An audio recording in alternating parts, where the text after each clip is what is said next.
Good evening, everybody. Welcome to the World GT Championship with Racehub and Simmortal. This is the Interlagos circuit in Brazil. Here on Apex Racing TV, Andrew Woodhouse, Adam Bath, and Alex Simpson on the cameras. And Adam, Interlagos is a great circuit. We love it here. It's always going to be very close. Got a 2-hour endurance race, just the one round tonight, round 13. Yeah, it's one of the big events of the season in the World GT Championship. One of our favourite circuits as well. Slightly different to what it looks like now, of course, with the final corner being modified a little bit and a bit of runoff area as well in the Centre S. So we'll see if that catches anybody out today. And yeah, 2 hours, 2 mandatory pit stops as well. So drivers are going to have to factor in some strategy element. And we'll see if we get a different running order at the top. The qualifying order, though, is pretty much the same as before, with Foggy and Thompson rounding out the front row. Yeah, very good qualifying, very close, as we can see the grid on the screen now. Of course, the pit lane has changed in reality as well. And speaking of the pit lane, 2 mandatory pit stops tonight, Adam. If you could take us through the starting grid.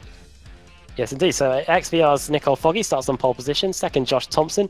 Third, Christian Rose. Fourth, Pete Harrod in the CQR Club car. His teammate Jake Blackhall starts in 5th.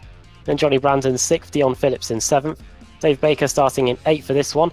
Then 9th, Craig Evans. In 10th, Michael Evdoka. Pete Newman starting in 11th. 12th is Ben Gregory. 13th, Richard Warmingham. Steve Baxter, championship leader in the BSR-TC. He starts 14th here today. Solon Field 15th. His teammate Ben Hackerson starting in 16th. Matt Bunn in 17th. Chris Wood, Team Mad 1 in 18th. Then Kieran Roche in 19th and 20th for Mark Woodhouse. Miguel Freitas and Jerome Kaiser, 2 teammates, starting in 21st and 22nd respectively. Then Michael Blake, David White, Simon Underhill in 25th.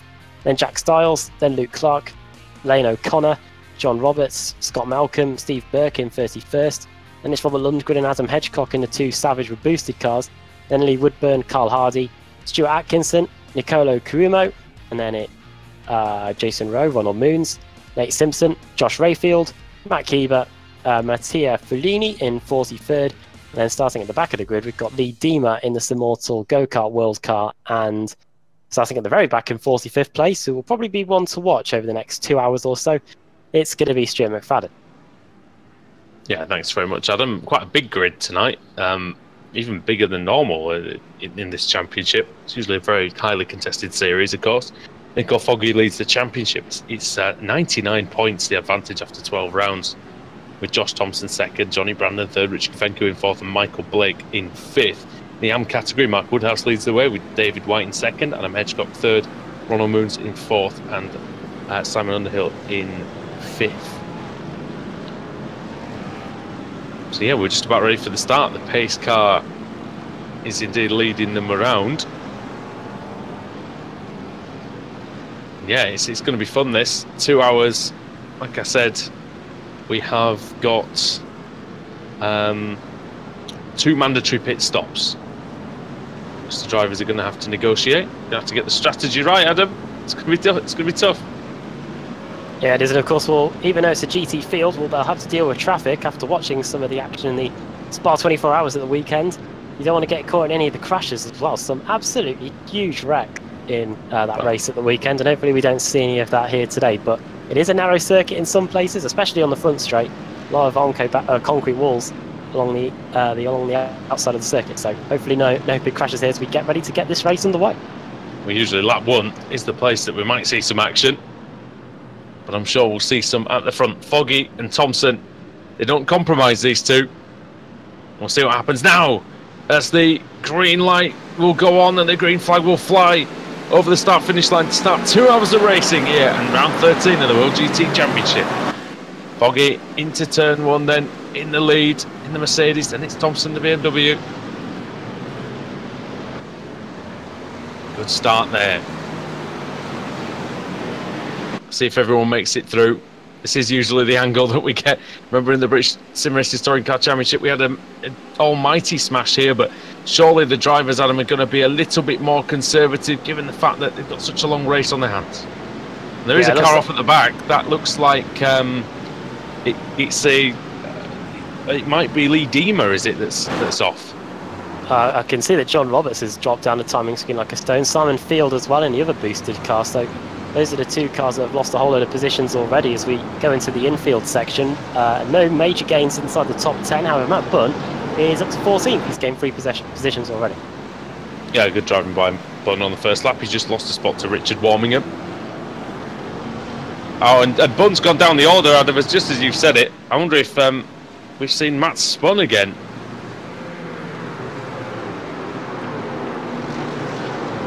We're looking here at Johnny Brandon. Who knows, though? Yeah, we're looking here at Johnny Brandon in the XVR sim racing car as we come out of Juncal. He's sat in 5th. He's already gained a spot. He's coming up on the Ferrari, though, and it's going to be our first real opportunity to see what the speed is like between the Ferrari and the Mercedes here as we come across the line to put the first lap in the books. I feel like the Ferrari is going to be quite strong here at Interlagos. It's such a long straight. It's got good top-end speed. There's a challenge for the lead going on between Thompson and Foggy. Thompson had a look into the first corner. You wouldn't have bet money on the BMW matching the Mercedes for speed 6 months ago or so, but now here it is, and I believe the man from the Isle of Man is going to challenge the Scotsman going into the Ciudad do Lago, but not this time. Ooh, well, he's got a good exit though. Mistake by Foggy on the exit. He's through. And he's through by the time we get to the Ferragura, so BMW hits the front. That's great from Thompson. Foggy looked like he might have just run a tiny bit wide. Whatever it was, he didn't get good drive. And Thompson blasted past with the traction and the downforce that the BMW has. Now through the infield section into Pico de Pato. This is the part of the course where the BMW really does excel, Adam. It's very nimble, it's very short wheelbase. This could be the perfect combination for Josh Thompson. He loves this circuit. He said 2 weeks ago when we did our last broadcast that he loves this circuit. Sorry, Foggy goes wide again. That's surely going to put him under some real pressure from Pete Harrod down the straight. That's another couple of tenths lost. See what Harrod can do. He could be about to make it a BMW 1-2 here. CQR Club Harrod is driving for. Foggy in front. Now having to switch tension behind us. We complete the second lap.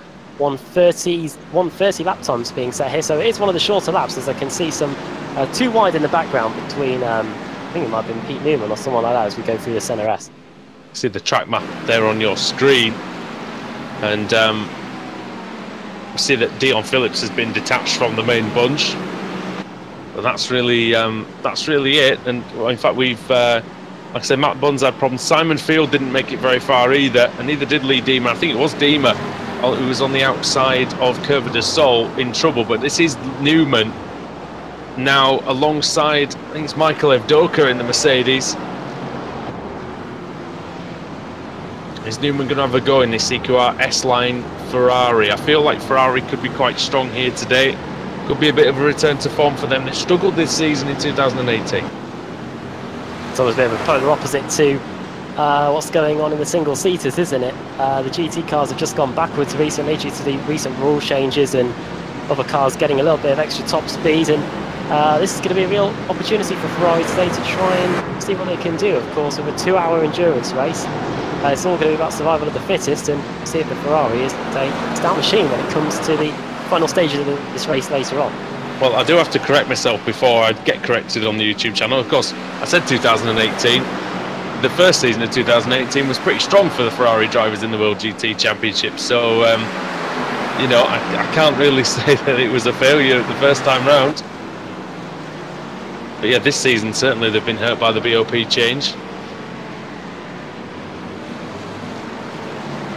Michael Evdoka then make his way through Curva de Sol onto the back straight, the Retro Poster. And moving around slightly to just make sure that the Ferrari doesn't get in the slipstream. Up the inside goes the BMW, Gregory. Might have just forced Newman to go a bit wide there going through the Ciudad de Lago. And look what this is doing. This is bunching things up a bit more. This is Steve Baxter in the other BMW. Looking at the inside of Ben Gregory going into the Ferragura at the bottom of the hill. This is all going on behind Pete Newman. There it is. Over the top of the hill goes the 888 car. And he might have it done here, but the way this Interlagos circuit flows, could fight back, but no way through. Baxter up into the position, but Gregory fights back. Yeah, good feisty action between the BMW drivers in this infield section. It's a great track, Interlagos. I really enjoy it. It's very good indeed. We do have Simon Field back on track. He knows there's a long way to go. He's not giving up just yet. He's about 3/4 of a lap behind, but he is still going, so that is important for him.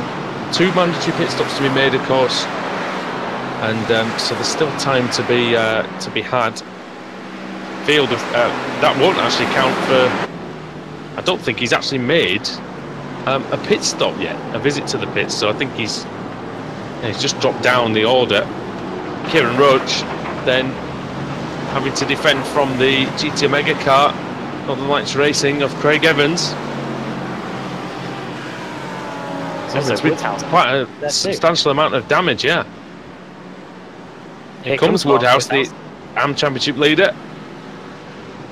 Oh, not enough that time. It's always tough on the inside of turn 4 at the Cid de la Gordon because the car on the outside just seems to have a better line, a better run.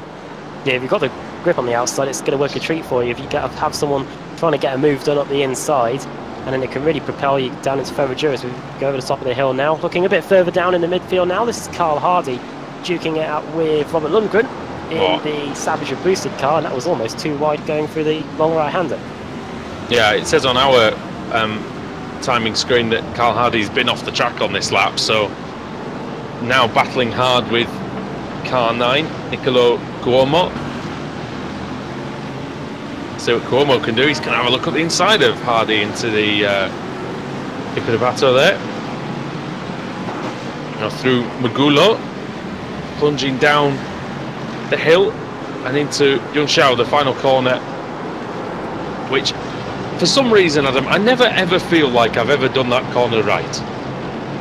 It's really difficult to get right, and you can see the way the drivers use all of the track and then some on the entry into the corner as well. Officially, I'd say that's off the track, but yeah, but iRacing says it's not.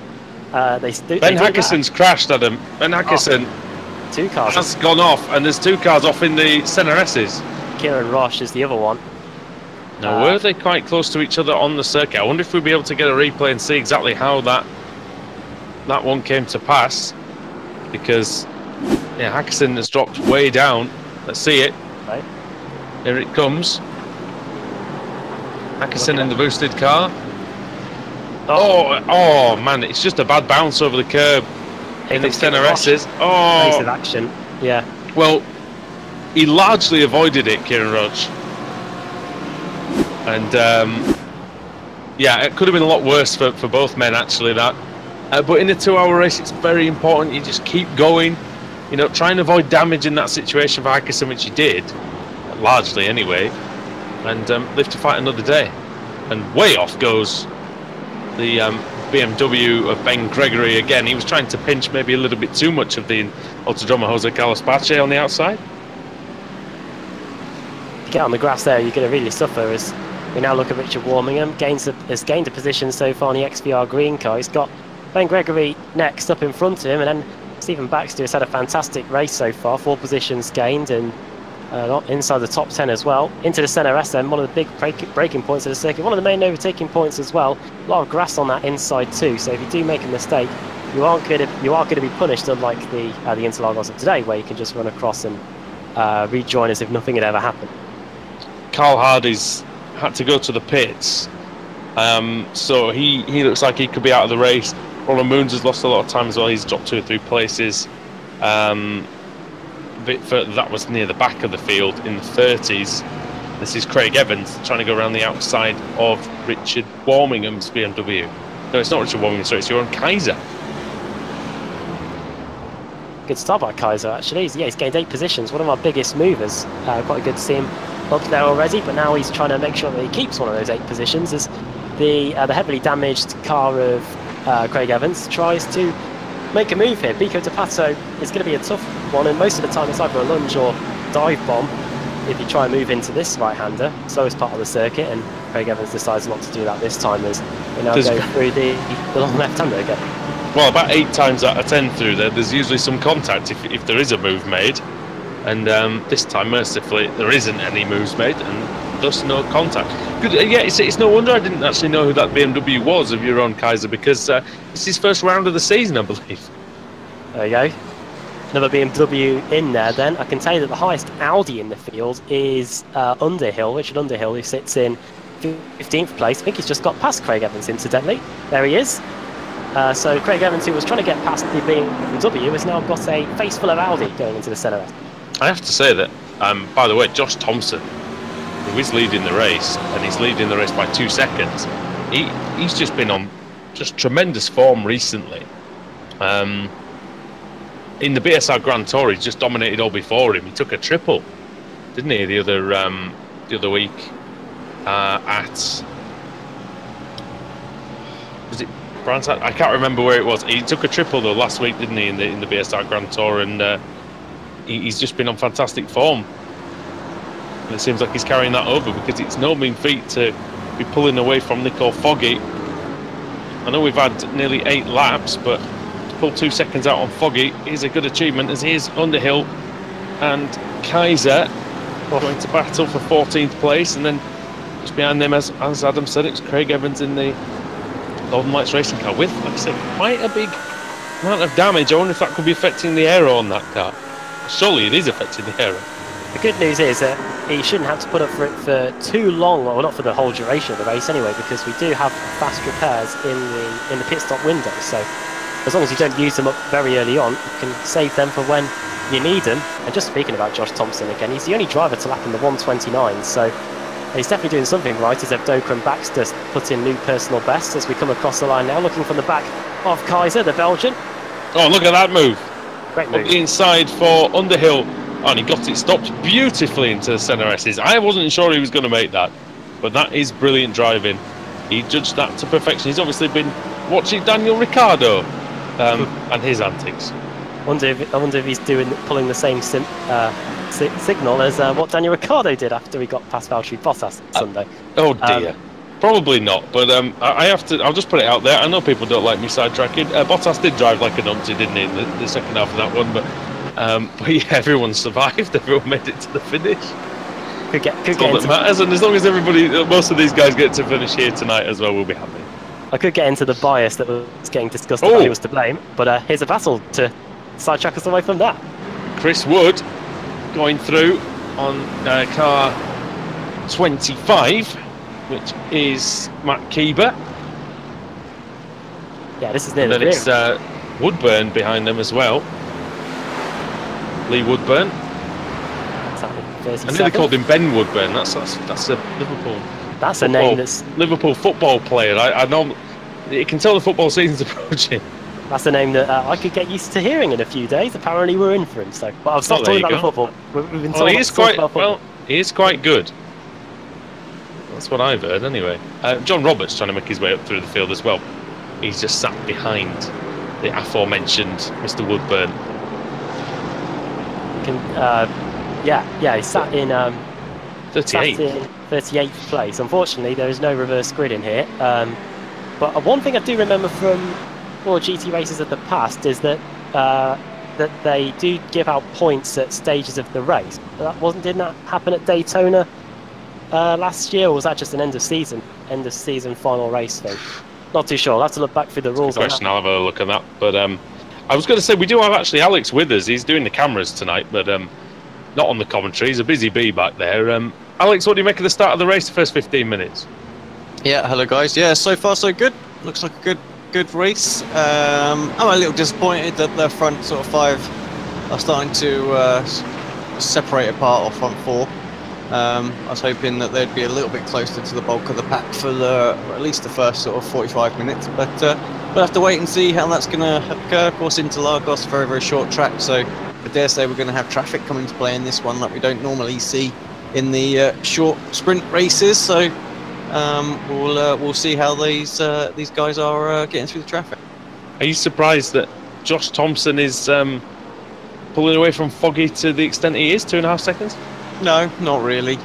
Josh really coming into his own, I think, in the GT cars of late. The BMW's been very, very quick this last season, so yeah, I'm not surprised at all. The car has more downforce, is just better in the corners, and I think these corners are quite tight, and you're not really going to lose too much in the infield section here with a slightly reduced speed, sort of top end like we normally see with the BMW. It's got enough grunt in it still to do what it needs, and some of those mid-speed corners that you've got around here as well are going to suit that car perfectly. So looks like he's got it hooked up, and yeah, he's going for it now. On the whole, he's also stopped crashing as well, which does help as well. That always helps. I mean, the car's good on a long run too, so it's going to be very, very difficult for Foggy to come back at him. But like I say, what can happen? We know Josh can be a bit rash in places, so we'll have to see how he negotiates traffic a bit later on. A couple of rash moves that surprise back markers. He could pick himself up, some damage or a little incident or something like that, and that could be Foggy's chance to jump back at this one. But yeah, so far looking good. Yeah, the field spread is not too bad as well. Alex, hopefully you can, like I say, come in at some point during the race. Just shout if you want to come back in. I know you've got a few things to sort out, but yeah, Adam, the field spread, I kind of expect it to be higher than this. We've got about 50 seconds between the pack, and for 40 drivers, that's pretty good. I mean, the leaders are just coming up to the back of the traffic now. That's Simon Field and Nate Simpson will be the next victims of that. Just seen it, just saw that Josh Thompson was flashing the lights and came across the line. Thank you very much to Paul Smith for dropping a message to say that we do give out normal points at the halfway mark of the race. That was what happened at Daytona last year. So if Josh Thompson is leading in 42 minutes time, then he will be getting a whole lot of points. There you go. Thank you, Paul, for making sure we are educated about that. No, yeah. He'll love that. Yeah. It'll just say Paul Smith left the chat, left the stream. Also, user has been moved from your channel. At the end of the race, final positions will be awarded 1.5 time points for the positions they finish. So, if Thompson wins the whole race, then he will get 1.5 points again. So it'll be pretty much double at the end, I believe. So. That's what's going on there. Craig Evans, you were mentioning him earlier, Woody, about the damage that he's got on the Northern Lights racing car. I think it is starting to affect him because he has been dropping down a few more positions over the last few laps. He's now outside the top 20. He's down in 21st place behind Lane O'Connor in the LBR XVR green car. As we look at this battle for 10. I was also going to mention, though, mate, as well, that in these GT cars as well, that damage not only is affecting the aero slightly. As Ben Gregory goes around the outside of Baxter, and there's a bit of contact, and Gregory goes around just very quickly. I was going to say it can also affect your ability to see, and I wonder if that's affecting Evans at the moment. It is, yeah. If you've got a whole load of bonnet sticking up in front of you, then you're worried he could be impaired visibly. Yeah. Well, it's quite appalling in the BMW. I know that one. I used to drive that. When that gets crumpled at the front, that becomes a bit of a mess. And also that move was just one of those hard moves into the centre S, I think, between Baxter and Gregory. Two guys not wanting to give an inch. Yeah, I think Gregory's trying to get the move done on the outside. But here we go, into Pico de Pato. We were talking about those moves earlier. Jake Blackall trying to get a move done on Johnny Brandon here in what has been a fantastic race so far for CQR Club. They've got CQR in general. They've got Harrod in third, Racehub's Christian Rose in fourth, and Jake Blackall sitting here in 6th place. He's going to try and make it in the top 5 if he can get a good run out of Juncal, which he looks like he has. And it appears that the middle part of 2018 has been a lot kinder to Jake Blackall than the beginning of it, and the end of 2017 was anyway, in terms of results. And here he comes now on Johnny Brandon. Brandon doesn't look like he's going to fight this too hard, probably because he knows that he's got a long race ahead of him. And speaking of long races as well, the Ritmatech World Challenge is back tonight, and that is going to be live on the channel in the early hours of Tuesday morning, of course. Good move there by Blackall. Paul Smith, who was one of Jake Blackall's teammates recently, I think it was Paul Smith that was telling me this anyway. They were pretty much said instead of Jake Blackall not giving anyone any room, make sure just to give them a little bit of an inch, just because of the internet servers that we have here with Aussie and European drivers racing on the same track together. So it just gives them a little bit more space, and I think most of those incidents that occurred at the back end of last season have since been avoided, and Blackall's reaping the rewards for them. He's won a few races in some of the series we've been covering on Apex Racing TV, and as we've seen there. He's now up in 5th place and getting past Johnny Brandon. No doubt he's very contented with that. I'm just waiting for Paul to rage quit YouTube. That's all I'm waiting for. Starting as a need to come on. It's Niccolo Cuomo. Can't nine. We'll say ciao to him. And ciao to everybody. Yes, indeed. And into the infield section then for Cuomo, and he's taking on Stephen Burke at the moment, as they're vying for 26th place. And it's crazy when you look at the drivers that are in this group. You know, you've got some very good, talented drivers in this group, and they're down in the 20s. And we talk about that in the BSRTC as well. It really is the strength of the leagues that we cover on Apex Racing TV. And, oh, there he goes. There goes Burke, and that's going to be the easiest move for Cuomo in the entire race. The man who started in 37th place up into 26th there. Oh, grazie ragazzi, Cuomo says. Goes by. Well, technically it's ragazzo. It's singular is ragazzo, so yes. Yeah, ragazzi is everybody. Up the inside is all of them, all the boys. Yeah, Jack Stiles is past Craig Evans. Evans again losing another position, now down to 22nd place, and I think someone's trying to message you, Wizzy. I think a very angry Yorkshireman potentially. Is there one? Oh, well, I need to put. I'm going to put that on then. I haven't been running that because last time I did that with 40 odd cars, it didn't go well. Stop last time I looked at the YouTube as well. Yeah, you can send me a message. I'm not going to read it. Let's have a little look then. I can't see it, to be fair. Oh, it might be on the. Oh, let's have a look. Oh dear. Oh no. Well, I can't repeat that, I'm afraid. I can't repeat what I've been sent on air. Oh dear.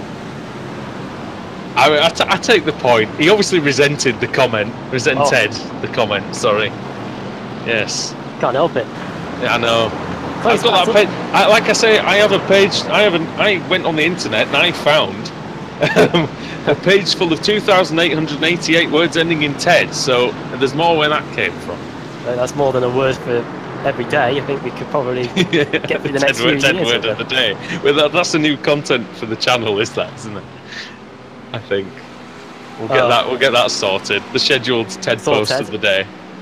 You will have noticed that I think we've got the timing tower on the screen. There are a few drivers highlighted in red. As far as I'm aware, those are the drivers competing in the AM category this season. You'll also notice that if any driver flashes up in red, it means that they've gone off the track, just like Joker just did. Yeah, which means we need to find a new colour for that for the AM category probably. I will say as well, the driver highlighted in green very helpfully is the screen right now as well. One that the camera's focused on at least, and then you've got the battle box in the bottom right corner. For those who don't, like I say, those who are new to the channel, welcome along. It's nice to have you on Apex Racing TV. This is the World GT Championship with Racehub and Simmortal running on iRacing.com service. Andrew Woodhouse, Adam Bath here, and in the director's box, so to speak, is iRacing Road Pro Series champion Alex Simpson. And yeah, this is hello. Yes, he's here. And for those who don't know, I'll tell you what, Alex, since you might as well, you've just volunteered yourself for some work. Explain the series to those of people who don't know what it is. Yeah, well, hello to everyone who's new then. Yeah, obviously the World GT Championship, sponsored by Simmortal and Racehub. This is a bit of a unique race, so what we'll really talk about is the standard format, which is we have 3 races on a Monday night, and the drivers qualify for the first race of the night, and they set off for a sort of sprint race. And what happens at the end of that race, the grid gets reversed. I spin a wheel of fortune, and that could well be a very small number or a very large number for a reverse grid, and then they form up on the grid in race number 2 in that order. And they have to come through the pack, and of course it does open it up to having some very different winners in this series as well, so it gives everybody a chance to get on that podium and you know, taste the champagne, so to speak. And then we do it again one more time for a third race, and we have an AM championship and we have a pro championship as well, so there's different depending on your driver ability and levels as well, you'll be classed in each of the groups as well, so lots going on. Very well run series. Matt Bunn and the rest of the crew that organise all that, and there's usually a little bit of a waiting list to get involved in the series, and you can see we're 40 odd cars at the moment, but I think there was about sort of 70 plus entries this year, so yeah, get your name in I say it's every 12 weeks, but it's not. It's a little bit longer because we have little breaks in there as well. But we're halfway through. We're meeting 5 at the moment of 12. So. But yeah, if you're new, I hope you stick with us for the rest of the season, for the regular format races. Like I say, it's nice to break it up. I think though with some longer races, and we've got out the link to the website is on the description in the video as well. So if you want to check out the series in a bit more detail from my terrible attempts at describing it, just head to wgdc.uk. You'll find all the information you need. There we go. Thanks very much, Alex. Now get back in your box. Yeah, thank you. And we'll be with you in a bit. Director's box is in doing the cameras rather than living up the fancy. Sorry, not the the director's box is the wrong. That was the wrong choice of words, wasn't it? Adam Edgecock off at turn 2. Around the outside of him goes Matteo Fellini and Dion Phillips. So Hedgecock dropping down the order slightly. SavageGaming.gg. Well, he won't be saying GG to the guys who've just passed him because it was all his own fault, I'm afraid, that time. It was Adam. But he's, I'm sure he'll be able to battle back later on in the race. We've got plenty of time left, of course. We're not even 1/4 distance yet, Adam. There's a lot to go. There's a lot of thrills and spills. There's going to be, like we say as well, for anybody who's joining us late, 2 mandatory pit stops in this race. We never get pit stops in the World GT Championship, apart from now. So, should be good. Catch a few people out. Of course, we've got an evening of pit stops ahead, haven't we? With our technology coverage coming up later. So, just having a little look at the. I wonder if Alex, if we could bring up the conditions out on the track today, because we didn't really cover that at the beginning. Here it is. 21 degrees air temperature, 37 degrees track temperature, as it sometimes is here in Brazil. It can get pretty hot out there on the tarmac, and that's going to mean, Adam, that these drivers, they're going to have to look after the tyres just a little bit, aren't they, and make sure that they don't want any unwarranted sliding. As you see a move going on into turn 1. Yeah, great battle there between Kuemo Lundgren and it's not Kuemo. Oh, contact between them. That is Lundgren who's bang! That's Atkinson.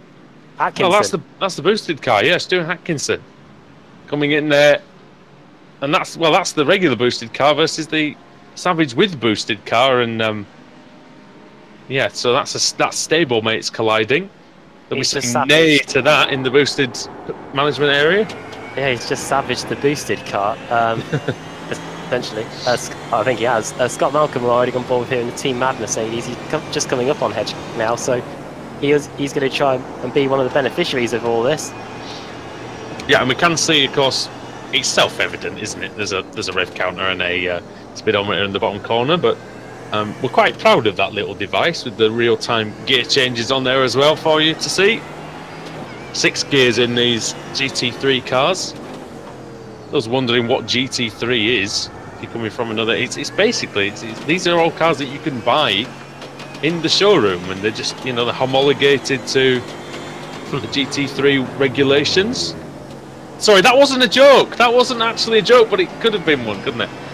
To make sure that that everything's fair and balanced. This used to be, of course, the equivalent of the old FIA GT1 series, Adam. But these ones, of course, these cars, they've just got a few extra bits and bobs, a few extra aero bits. The big rear wing, of course, is the main giveaway, and then big diffusers, big slick tyres. A whole lot more. They're fun to drive, aren't they? Yeah. Yeah, eventually by the time GT1 got to about 2013, I think there's only a handful of cars left on the grid just because of how advanced it had got. Those were the days when we had the black and blue Maseratis on the field. Those were the good old days. But GT3s took off now, and I think Spa 24 Hours was the biggest field that it had in years, if not ever. And as we look at this battle now, popularity. Well, of course, when we go to the Sim Racing Expo in Germany in September. Of course, by the way, if you are going to the Sim Racing Expo, come and say hello to us. You won't be able to miss us, thankfully, because of we'll have the team gear on and things like that. But this is relevant to a point because there is the Blancpain GT race across the same weekend as that, and we've been to that. It's very good. It's usually a bit cold, But, you know, it's great to see. One of the things I love about GT3 so much, and why I'm glad we get a good representation of it on iRacing, is that there's so many different manufacturers, so many different cars that can be put into these regulations. I think, Adam, pretty much any car can be made into a GT3 regulation, as evidenced, like, say, by Gran Turismo Sport, for instance. As up the inside goes Lane O'Connor, having a look on... sorry, that's Styles having a look on O'Connor. Beg your pardon. There's a little bit of rubbing coming out of turn 2, but they do survive it, and Styles, phenomenally, up into 20. A little bit of blinking there as well as they went through the centre S. Here comes the boosted car. This is Ben Hackerson on a recovery drive after his spin in the centre S earlier on in the race. Through he goes. Well, Kieran, is that Kieran Roach? Oh no, it is Hackerson. Sorry, yeah. Sorry, Hackerson going past Kieran Roach. Sorry. Tell you what, a little bit of cold weather wouldn't go amiss. Famous last words at this moment in time.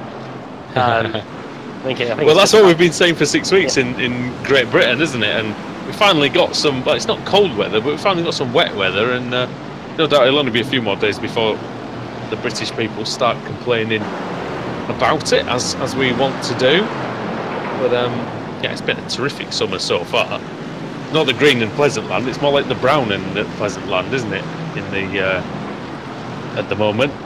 Oh yeah, came back from. Going slowly, just in front. That's one of the Savage cars again, isn't it? Is that? I wonder if that's the one. I wonder if that's Lundgren who got absolutely rogered earlier on. I think it might be. Oh. Yeah, it is, isn't it? I think. It is just ahead of that battle between the drivers we were looking at, and now Hackerson with a head of steam and a surge of momentum up the inside of Lane O'Connor. Gets it done, gets it stopped, and off on his way through turns 2 and 3. That is really neatly done by Ben Hackerson. We nearly had a bit of a disaster moment on our hands there. It was the BMW that they all just got past. Might have been Hedgecott. It was Lundgren, I think, wasn't it? Yeah. Did he have a moment? Yeah, he had a bit of a moment a bit of a Charles moment going through Centre S, and oh dear. Yeah, as we come back to our leader, Josh Thompson, who is just going through the final corner now, still lapping inside. It's not lapping inside the 129s. That's his best lap time. Still lapping inside the high 30s. Comes across the line. It's a 30.8. But look at the difference. Look at the difference between Josh Thompson's lap time. Everyone else is the only one to have troubled the 129s in this race so far. And actually, there were only. This tells you how well Thompson's doing. There are only 7 drivers, at least in the top 20 positions that we see, who've been in the 130s. Just looking at the best lap times. Thompson, the only one in the 129s, and yeah, you're right. Only Foggy, Harrod, Rose, Blackhall, and Brandon, the only other cars to get inside the 130s. And don't forget Pete Newman as well. Oh yeah. I'm just having a look down the field, see if anybody else has done any 30s. That would be... Oh, Ben Hackerson has done a 30. Where's Stuart McFadden? What's he been doing? He hasn't started. Oh no, he didn't take the start. Well, so I would have imagined he would have been in the 30s as well if he was still going. But it just shows that the Ferrari, you know, for all that it's actually going better in this meeting in the hands of Rose and Baker, it shows that they can't really challenge the BMW and the Mercedes in terms of pace, because those guys were right up at the front in the previous season of the championship. Yeah, they were. Christy Rose, in fact, finished 3rd overall. Baker finished 2nd.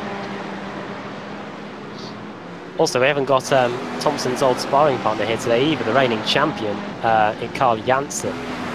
I noticed not taking part in the endurance race today, but that hasn't really deterred anyone from the action. Over the line we go then, on to lap 24 now. An hour and 24 minutes to go. Well, Carl Janssen hasn't taken part in the whole season, Adam. At the moment, so there we go. Hammer on head. It is pretty close between Steve Baxter and Richard Warmingham in the battle for the final spot inside the top 10. That is half a second just about between those two at the moment, and some other close battles inside the top 10 too, with Brandon and Baker just a few tenths of a second apart, as well as Christian Rose in his CQR Racehub Ferrari. The Ferragura now sliding his way through there, car number 3. I wonder if the tyres are come in calling as Miguel Freitas puts in a new personal best. Yeah, possibly. Alex, I wonder actually if you could do me a favour. I wonder if you could have a look at the gap between Harrod and Rose. See if you can bring up our gap graphic and see maybe over the last, I don't know, 10 laps or so, and see how that's changed, because I'm interested to see if Rose is catching Harrod, because it does appear that he might be fractionally. So have a quick look, see what I can do for you. See what you can rustle up, eh? Well, there it is over the last 5 laps, so it's steadily going out, actually, Adam, is the gap. Gap's extending. And looking at the lap times as well, it's Rose... Sorry, it's Harrod. That mistake, that looked like Ferradura cost him on that lap, didn't it? It did, yeah. The car was understeering, and you could hear the tyres from... And oversteering. As well. And oversteering, yeah, the whole lot. Going through that. But yeah, you can see though, mate, the steady, very, very steady gains that Pete Harrod was actually making. You can see maybe a 10th or 2 a time. That's enough, isn't it? Over 2 hours, not to make quite a big advantage. This is why drivers, and teams want to find that extra half a tenth of a second. 1/10 of a second over a full Grand Prix distance. You're looking at 6 seconds. Harrod will be hoping that this little bit of traffic that he's about to encounter won't hinder him a few tenths of a second as well, as he goes through the Larangina there. And now it's Craig Evans, isn't it? That is Craig Evans. He must have been into the pits then. Yeah, he's down in 37th place, and he's got a nice new car. So hopefully this will allow him to put in some decent lap times. He does, but he's also going to have to lose time to the blue flags now. Oh, so yeah. Maybe in hindsight, maybe not the best strategy. I know that if I was a bit further down the order, as in anything but maybe the top 5 or 10, I would stay out as long as possible, because you do not want to be taking those blue flags. It's not like the Joker. Which is what? Sorry? I was just going to say, it's not like the Joker in Rallycross where you can take it early and get it out of the way and not have to deal with any traffic. This time he's going to have to worry about that, but maybe he's confident in his ability of... Maybe not. Scratch that point, because it definitely looks like that. Definitely looks like the BMW is going to get him here in the next few corners. Well, here's David Baker, and P7 for car 6. But yeah, I mean, that was what good example of that actually is what Marcus Ericsson tried to do at the weekend. Was he tried to because he had that early contact, he made a very early stop in the virtual safety car. Came out about 20 seconds behind the pack, but because of the field spread and because of how closely everyone was battling, he got to within 5 seconds at the back of the pack, and at one point that would have been good enough to get up into 8th once everybody had pitted. But unfortunately for him, because the leaders stayed out for so long, that's why he ended up getting lapped. And Craig Evans has kind of had that same kind of issue here, really. He was relying on the leaders maybe bolting into the pits early, but there's no real reason for them to do so. And bear in mind, Adam, if you're trying to make a 2-stop strategy work from just shy of the 40-minute mark, are you going to actually make it to the end? Because is that as far? I'm pretty sure that's not as far as they can go. I'm pretty sure they can do more than 40 minutes. But Evans, I wonder if that was a tiny bit premature, because is he now going to be able to make it to the end? But we'll find that out. Maybe he'll do a longer seconds. Well, this is, of course, all speculation. He could be pitting again in about another hour's time, and then he'll have a very quick run to the end as we look at the back of Jake Blackhall's BMW. And also credit to Marcus Ericsson for, well, since the start of the season, completing races in some of the most grueling countries in the calendar with no drinks bottle. Yeah, I mean, that's hard enough in sim racing, I'll be honest. Alex, do you do your World Championship races with no drink at all? Yeah, no, I never touch it, to be fair. So, to be honest, there's not that many places where you can, and somebody must have gone for a spin. I can hear it. Yeah. And somebody's got off those tyre tracks in that, in the Descida de Lago, and it looks like, or could it be Phillips? Is it going to be Phillips? Maybe in Josh Rayfield. I feel like it'll be Rayfield, because Phillips isn't far enough along for this to happen, although this could have been a separate one for Phillips. No, well, we might as well follow it down there just in case, but I think it was Yeah, I think that's a. I think that was a fake positive. So we did definitely get somebody. Here we go. I think spinning. I found. If I can actually get the, if I can get the right. Oh yeah, it was clicking on it. Well, it was just in front of this group, so I think you have got the right one. I'll take us through it, mate. Oh, break it! Oh dear. Don't want. You can't break there. That'll do that every time. Yeah, without fair. I've never seen anybody go that far into that gravel trap. Actually, had them down there. No, not in real life anyway. There's so much runoff area. I thought the gravel would get a permanent day off, but. I think I've been there at some point, just in like a absolute rage quit moment where I've gone flat on into that part of the gravel. But as we ride on board with Johnny Brandon, he's now chasing down Jake Blackcourt. He'll be hoping not to go over there as we go into Casino del Lago again on lap 28. As Blackcourt now has to worry about the XVR sim racing car. And weirdly, these two are one of the few drivers in the field that are in exactly the same position as where they started. Both started 5th and 6th and competing over that top 5 spot now as we go up through the hill. Well, it was nearly 250 kilometres an hour down that back straight for Johnny Brandon in pursuit of Jake Blackcourt.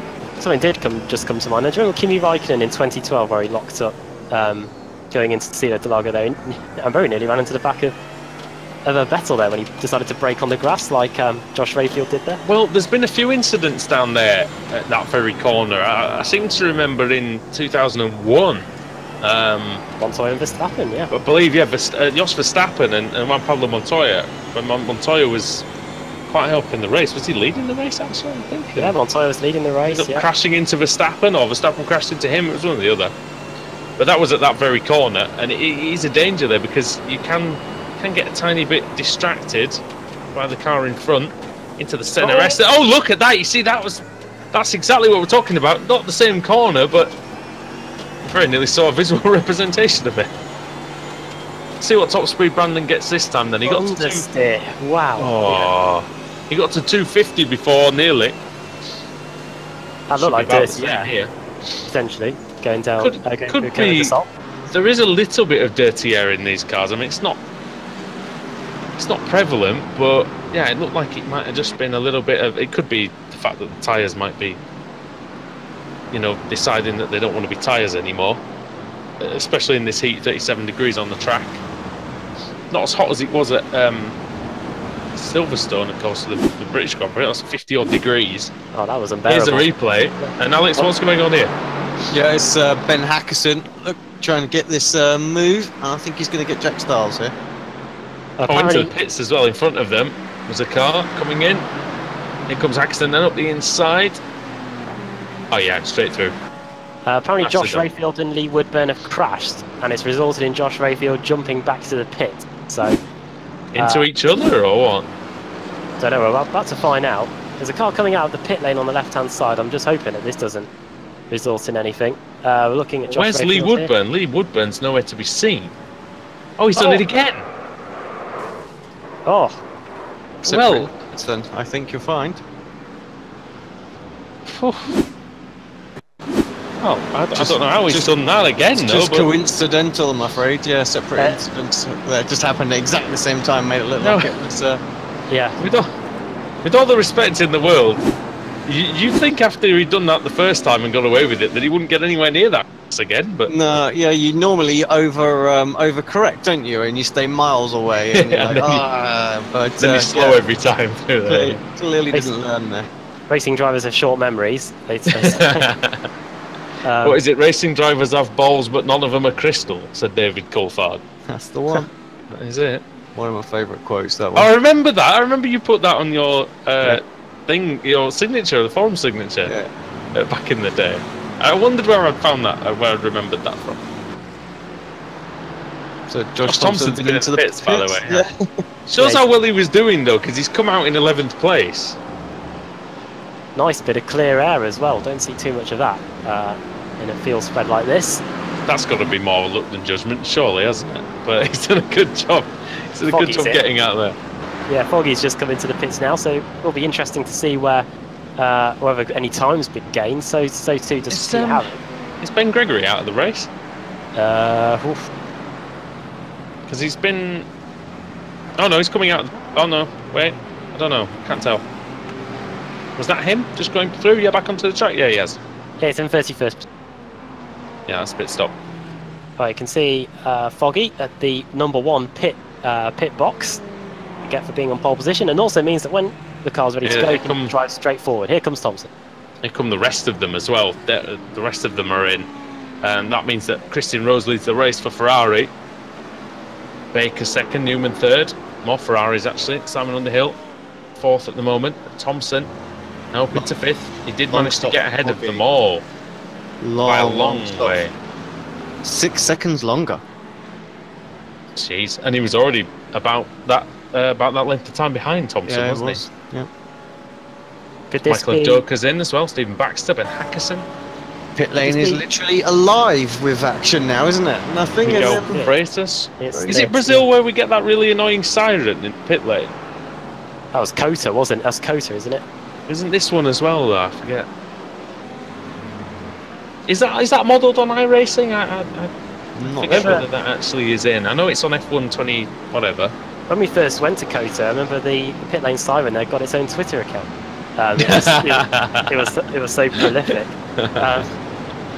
The pit lane sees a lot of action here at Interlagos anyway, because as well, and the reason being, of course, Alex, is because it's a very short pit lane loss here compared to some others.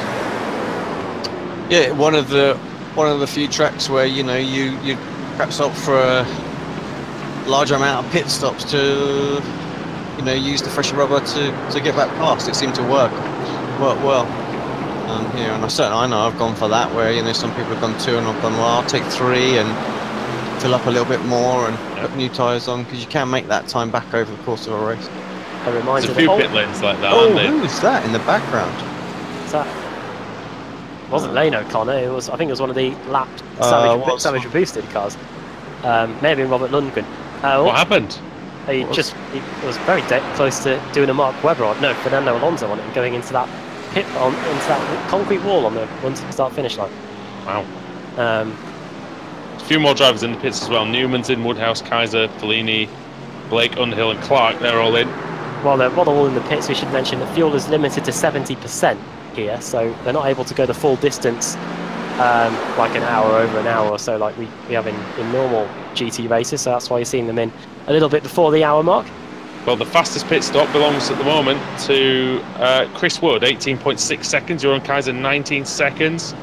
19.1 for Johnny Brandon. Josh Thompson's was 29 seconds. Nicole Foggy's was 35. T-Mad getting past CQR. Pete Harrod, in fact, has got past Nicole Foggy based on that as well, because his pit stop was only 22 seconds. Yeah. So there might be a strategy where, I mean, would you say, Alex, that someone like Kaiser might be putting in a shorter stint here? There's definitely going to be that. I mean, they're mandatory 2 starts, 75%, so they've kind of got a lot of scope to change. So this could have. Doesn't say when you need to do the stops, does it? There's a move here into Ferradura.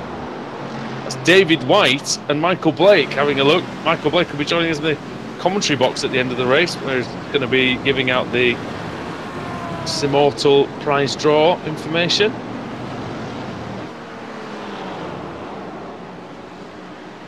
It's White going through into 20th. Here is our temporary Dave Baker leads the race, yeah, still out there, so it's really extending it. So maybe trying to go for as short as possible stops as he can get. We've seen how many times though, Adam, before that the drivers, they can extend by just a lap or 2, might be able to save a couple of seconds in the pits. Might be able to, yeah. And Baker was down in 7th, wasn't he? So yeah, it's the likes of Blackhall and Brandon that he's really racing against. See if he can maintain some life in these tyres with the low fuel towards the end of this opening stint of the race. We're approaching the halfway point now as Baker's in. Julie come into the pit. So Josh Thompson's only 15 seconds behind, so he's going to quickly gobble that up and take the lead back. Yeah, his teammate as well, obviously, who we're looking at now, Rose, has pitted, and he was quite slow in the stops as well. So 30 seconds stationary with a 51 seconds. So he lost out to Johnny Brandon and Jake Blackall as well. So there's a lot of different strategies going on out there right now, and I don't think we're going to know exactly how this is going to play out until we see the very end of the race. Well, let's see how Baker does in the pits then. He's already at 25 seconds. Blackall just slowed down his teammates 30. Different strategies, same. Well, they are the same stable, aren't they? CQR 30. Very similar. 30.4 for Baker, 30.2 for Christian Rose. It's the same strategy, definitely. They're like within half a second. So Baker now can obviously go longer than Rose with his fuel if he's put the same amount in. And he rejoins just in front of the BMW, the Savage BMW of. Must be Adam Hedgecock. No, it's not. It's Lundgren. I think it's still Lundgren, yeah. He's around there, isn't he? What I think we've got, guys, and looking at the pit stop times, those that are sort of 20-ish seconds are people who haven't taken tyres, and those that are all sort of 29 and 30 stationary, they're the ones that took tyres. So there's different fuel figures out there, and there's different people on used rubber and new rubber as well. So there's a lot of different variables out there right now. Well, because of course GT3 rules dictate that you can't change the tyres and do the fuel at the same time. That's it. So, yeah, and you're right, we don't have anything from the shorter stops. We don't have really, aside from a couple who might have missed the pit box or something similar, we don't really have anything over 22 seconds. And then there's a group of people that are between 30 and 35. So, yeah, in fact, just basically 30 seconds, actually. Because if you look at all the 30-second stops, Michael Blake 30.17, Baxter 30 dead, Doka 30.27, Baker 30.42, and 30.2 for Christian Rose. Josh Thompson, actually, 29.2. So he might well be the fastest of the ones who've taken some tyres. And he had the cost of the luxury, Adam, of being able to take the tyres that that lady had. Yeah, plenty of time to work out what strategy to do. Of course, the team will have been helping matters as well. Just looking at the top 10 as well. There's 5 CQR cars, Racehub and Club, all inside the top 10 as Jeroen Kaiser has had to go back to the pit. So, Kaiser's first race meeting of the season. Is this going to be at the Senna S? He's got a Ferrari behind him of John Roberts. Hopefully that doesn't do anything. Kaiser into turn 1 then. Oh, did he? Was that a spin or was that a contact? I found that very, very hard to tell. You've got the Belgian flag for your own. He's Dutch, isn't he? I was going to say. Somebody's made a mess of that, haven't they? I'll tell you. I'm going to send him some Belgian waffle through the post. I'm sure he'll be very pleased about it. Don't know what the it's not the generic like a generic Benelux flag, is it, Alex, or something? I don't know. It's possible. It could be. I'll have a quick look actually, see if his name does appear in the data file. Not to do with us, that I'm afraid. And if not, then I might. Yeah. No. Battle for 4th is on meanwhile. Dual citizenship going on there. It is the default one. He hasn't had a club override added, so yeah. That is why. Well, that's his first race meeting of the season, though, isn't it? So I suppose that can be sorted. Christian Rose putting Johnny Brandon under a hell of a lot of pressure through the City de Largo. Yeah, battle between two teams, XVR Sim Racing versus CQR Racehub. Teams are dominating the top 10 here as we go into the Ferrageur, and good defending there by Johnny Brandon, trying to keep Christian Rose at bay, who's on the fresher rubber, I believe. Like he was going to have a go into Ferrageur, didn't he, Rose? BMW as well. 3 different manufacturers then. Mercedes, Ferrari and BMW. Ferrageur is a, I believe it's a horseshoe. I believe that's the translation, is horseshoe. How good is your Portuguese? Not very, but Google's Portuguese is great. Some would argue. Well, it's not like I think it's correct. I think you're right. It's not like latte and latte, is it?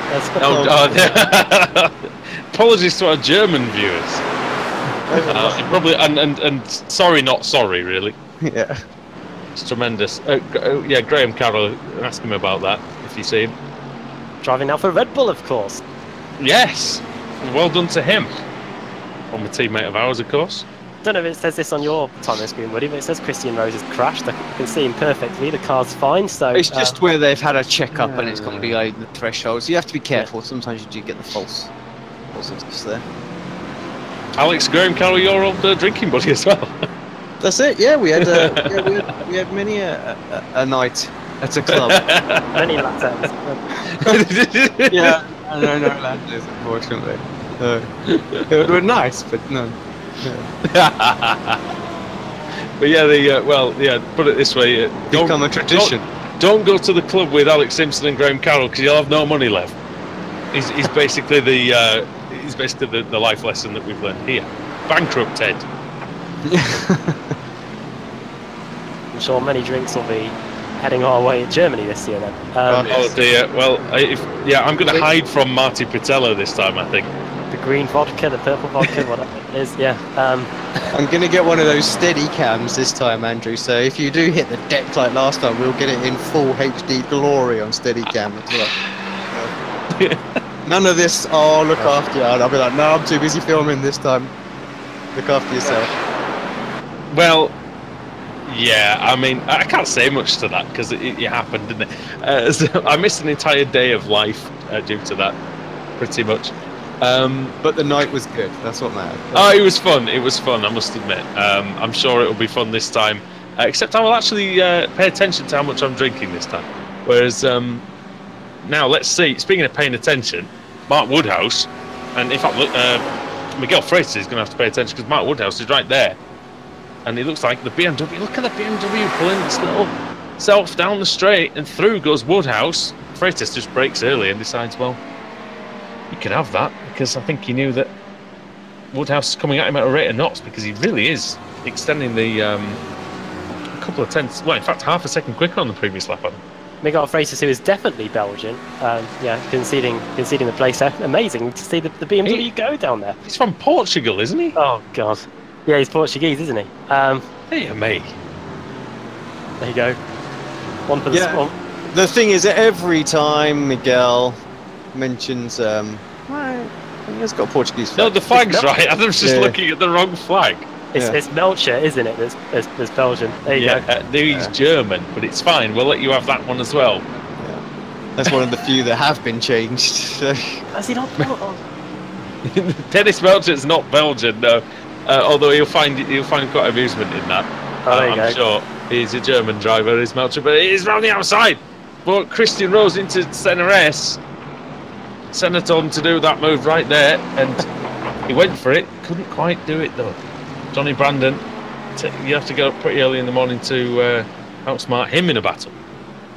Good move. A good battle this as well. It's been brewing up for the last few laps. Not too far away from this Simmortal car that we're trying to lap right now, which is... Oh dear, I don't know who that is actually, as we go through the left-hander. Paul Smith there, Adam, corrected you on the YouTube chat there about that. But yeah, Brandon defended very well. Would one of you gentlemen be able just to take over the cameras for a second? Just need to change from commentator to broadcaster, and I'll quickly switch. Just need 2 minutes, if that's all right. Yeah, no worries. So, Adam, do you fancy that? Right, how do I do that? Just change to broadcaster. That's it. We don't have to press any extra buttons. Okay. And then whatever car and camera angle you're focused on, it'll switch. Okay, so we're looking at Johnny Brandon right now. There you go. Fourth place. Let's go to the back of Johnny Brandon, actually. Here we go. Christian Rose.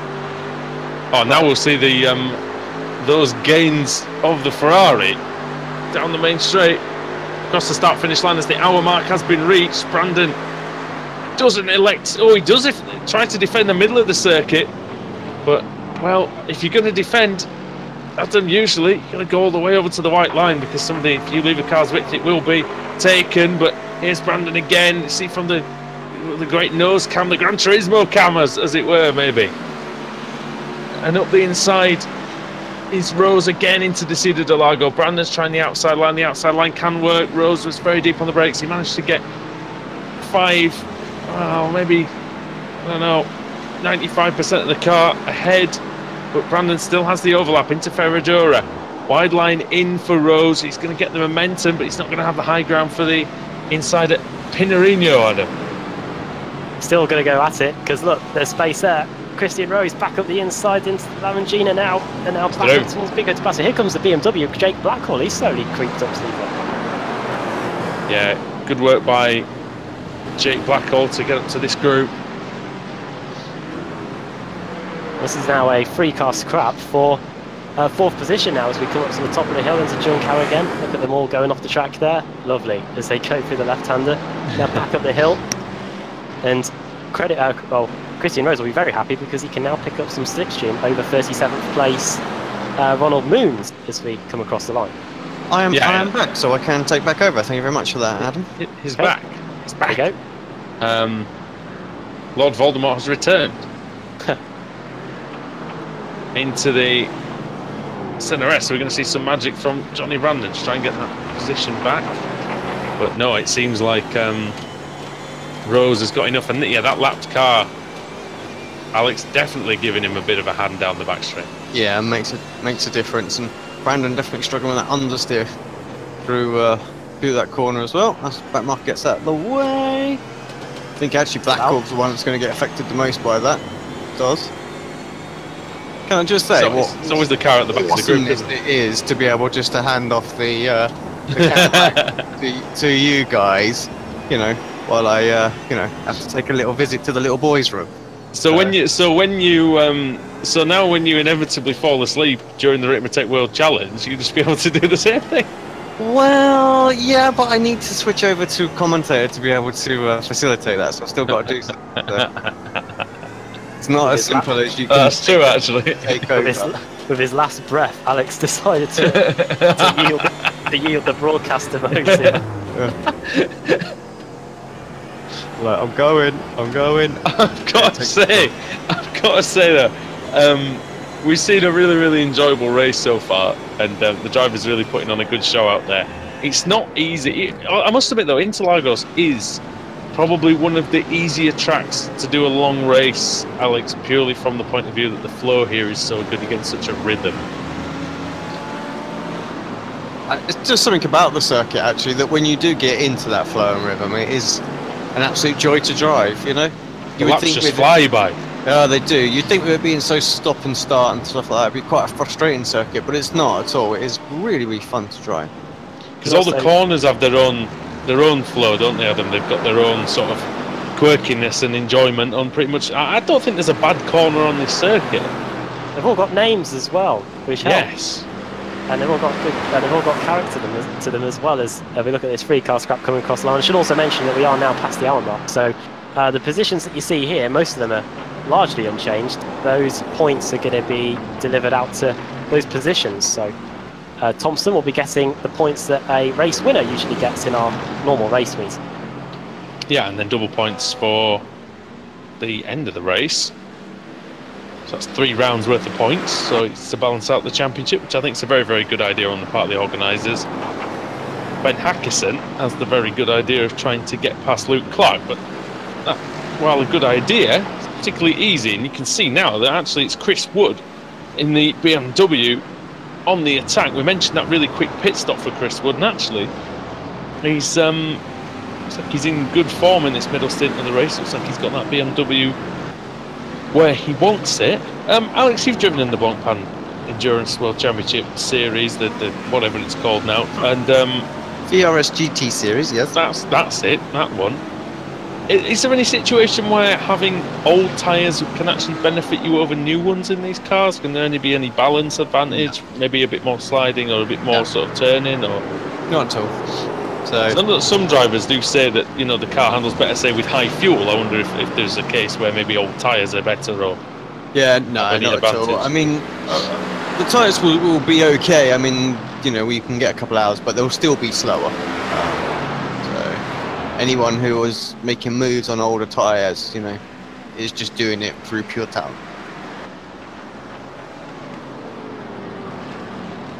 To set rest again.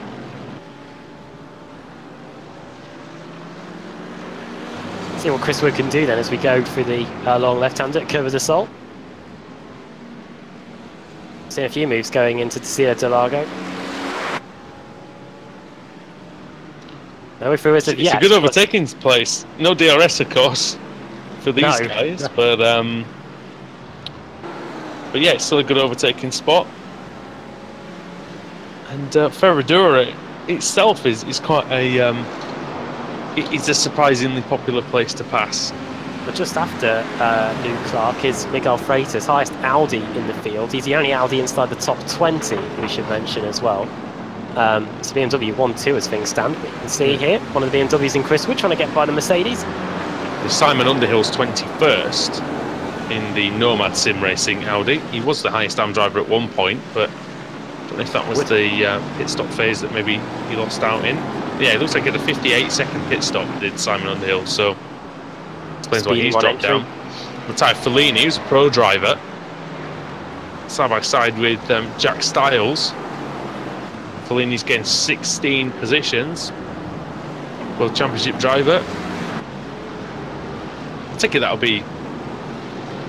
that's endurance pro driving, Alex? Yeah, it is, certainly is. Not on the WCS grid that I know of. Yeah, I thought I hadn't seen the name, but he's doing a good job out there. But you can tell why he's a pro, can't you? Because even though he may not have the outright pace of maybe some of the drivers out on the grid, he seems to be able to just make places up. He's got that consistency down. He has been very quick in past weeks as well, actually. So, yeah. Quicker than what we've seen. But he's not necessarily sort of elite pace in this series, but he's definitely good consistency. That's the point. He's got the. And look at this battle. O'Connor and White, they're still going at it. They were going at it before. And Ben Gregory, who was inside the top 10, they were a bit of a nudge, actually, and that's caused a contact. And off goes David White. Now, it's not the easiest place to recover that from, actually. No, maybe get the traction control turned off and, I was thinking maybe go around the other way, but he had a bit of space to work with. And O'Connor and Gregory continue their scrap. Continues going into Pico de Pato. Ben Gregory assumes the position left by David Clark. Sorry, not David. Jesus, David White. Sorry, David. David Clark's my housemate.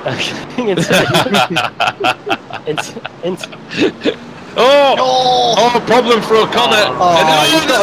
There's more problems now. Gregory, and he's gone flying. He's still going though. It was just a bit clumsy, that, wasn't it? That's been a bit of a clumsy lap for that battle anyway, as they come across the line. Gregory's the lone survivor after all that.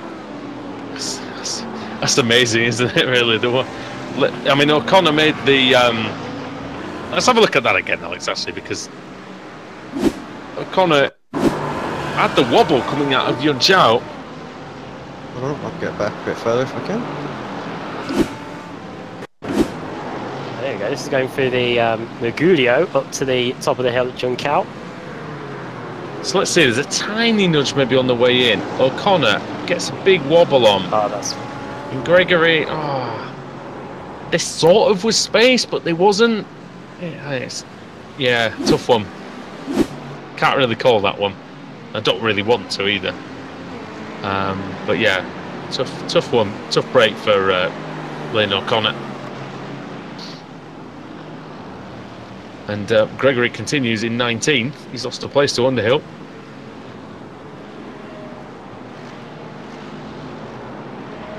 Craig Evans back inside the top 20 as well after his sort of eventful race, really. The disadvantage of taking that early pit stop is that the field spread is pretty close when you took it, but by the time it's all cycled through, the field spread out quite a bit now, so it's going to be a bit more tough for Craig to get up the order. That being said, he's only half a second away from it, so he could be one to watch in this second stint of the race, as we've just got over 3/4 of an hour to go in this one. It's going to be fairly tough as well, having to deal with all that traffic. Is anyone sort of inside the... It's a double-edged sword, isn't it, now? Because not only, Alex, do the the lapped cars have to deal with the leaders coming through, but it's the other way around as well, isn't it? So you've got probably half the grid doing the lapping and half the grid getting lapped. Yeah, exactly. By the end of the race, I think that's going to be sort of double-barreled as well. You know, there'll be people lapping people while being lapped as well. You know. I'm just looking at that on the screen. Actually, on the track map, you can see, for instance, position 20, which is Evans, ahead of position 35, who's just been lapped by them, and then the leader's coming up behind them. So that is the situation for the guys in 21st and 22nd place, Lane O'Connor now and David White. So there's some negotiating to be done, and it wouldn't surprise me if we see an incident or two, Adam, in the last 50 minutes of the race, just down to having to filter your way through all that, all those cars, really. Pretty energy sapping stuff as well. By the time we get to the end of it, it's an energy sapping track as well. I know the drivers won't be feeling the stresses of the anti-clockwise nature of this circuit, but I'm sure by the time we get to the 2-hour race, those drivers that are used to just doing the free 20-minute races are going to be starting to feel the heaviness of those arms as they go through corners like Magulio and Ferragiro. You know, I mean, Alex knows this more than us, really. He's driven a lot more longer races, but you know, I know from my experience of using sort of a regular wheel like I've got, and also a direct drive setup like Alex's one, and it can, if you have that force feed, if you're someone who wants that force feedback, Alex, a bit higher, then 2 hours round here with a direct drive could be, you know, is it going to be that? It's going to take a physical toll on the driver. Yeah, it will do. So, I mean, I don't know if you ever caught the data that I posted when I had like that heart rate monitor on and things like that for one of the Pro Series races. I think you told me about it. I didn't see the data, but I think you did tell me that you'd done it. It was keeping an eye on like heart rates and things like that. Now, of course, it doesn't take into account like a physical exertion as well, but you know, it was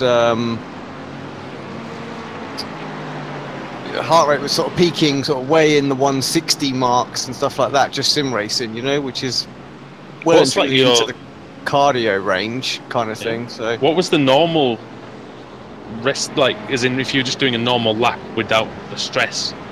Yeah, what would it be on? It's about 80 to 90, something like that. Oh really? Yeah. So but most of the, it's pretty good then, really. Most of this race was like in traffic, so most of my heart rate that race was around about 140, 150. Fairly stressful. So it was pretty high. It was pretty high. Burns on like 3,000 calories. Stupid, I think it was. Wow. That's good. I'm not sure it was that much. I think that was probably for the whole day or something in the end. But probably like 3 to 500 maybe though, over a couple of hours. It was quite a lot. It was quite a lot, and yeah, and then you chuck in the physical aspect of it with you know, decent direct drive. You know, it can take it out of you. This is why some people come off, you know, off of these really competitive races sweating. You know. Well, I know that I get a bit of a toll on my body, the stress of it. Johnny Brandon pits then, first of the leaders to pit. To Blinks over the second time in this race. I think this is just the beginning of the pit window, isn't it? 70% going to be lucky to make it, but I think he can. Yeah. Evdoka also following Brandon's lead, coming into the pit. Well, they're usually some to be seen fairly close to each other, aren't they, on the circuit and in the various series? So I'm not surprised they're pitting on the same lap. Yeah, good. Looks like they're banging the race together on the strategy there. The Mercedes. Here's BMW v Audi. I think this is a battle we'll see in Formula E next year as they come through the long left-hand and out. BMW in Formula E, are they? For next season, I think so. Yeah. Cool. I'll have to do a quick Google on that for you. There you go. Underhill. You can see that the Audi can't really make any inroads on that BMW, Alex. Surprising. Yeah, exactly. Gobsmacked, really. Yep. BMW in with Andretti Auto Sport for next year. Oh, crash on the Retro Poster, just in front of these guys. Luke Clark, I believe. Could well be, actually. He's dropping down the order. Let's see it. Now, is this with traffic? You'd imagine that it's halfway down the Retro Poster. It's got to be traffic. Of which? He's hardware. it's either hardware or he's just been Taking a sip of a drink. distracted or a drink or. One of I those mean, it is. notifications. I've got to say, it is a muggy evening though, and Giving those hands a rest. Yeah. I wouldn't like to do that with. I wouldn't like to do this race without any drink at all. But yeah, it looks like one of those where maybe he's glanced across at maybe his fuel numbers, or he's, I don't know, and just not really paid attention. Cost him 3 or 4 places. The old Chaz Dracos of tactic of looking at your phone going through a corner. We have to be fair to Chaz on that one, though. It was an endurance race, and there wasn't any. They would get I think they were going to get disqualified if nobody turned up. So he was frantically trying to get someone to wake up and jump in the car. And yeah, unfortunately, he stacked it while he was doing it. Here comes Ben Gregory into the pits for his second stop, and from what was 13th place. Pete Newman's in as well for CQRS line. Mike Woodhouse is in for Smile Time Racing. Quite a few BMWs in there. We've also got Ferrari in.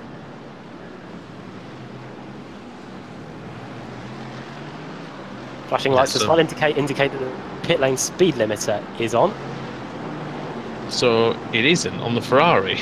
Don't know. It's a different mechanism on the Ferrari. Just know on the BMW that it's flashing away. A bit of battle here. This is between Luke Clark and Nicole Foggy going into the Ferrari. Foggy's going to just drive around the outside of him. Oh, sorry, it's Craig Evans. It's Craig Evans.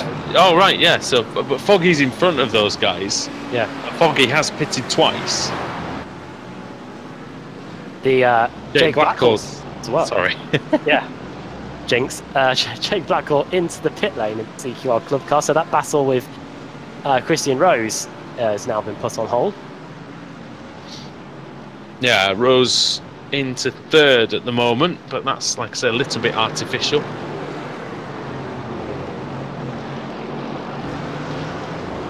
Oh, look at that Mercedes! Just looks. I must admit, it looks like a bit of a handful today compared to normal. Don't really know why that would be. Have they changed anything on the Mercedes, Alex? Because it Not that I know. seems a tiny bit. Whoa! Just about gets in the pits. Luke Clark just about avoids following him in there. Also in is Ben Hackerson and Miguel Freitas, Adam, from the top 10. 3 cars, yeah, coming in at once. That's going to allow a few more positions for some of the other drivers that haven't decided to pit yet. Craig Evans. And Jake Blackwell, I think, gone off on an outlap. Gone round. There he is. You can see him in the BMW. Make sure everything's okay. He's now dropped down to 11th place. What happened to Blackwell, Alex? I could hear the tyres going. It sounds like a spin.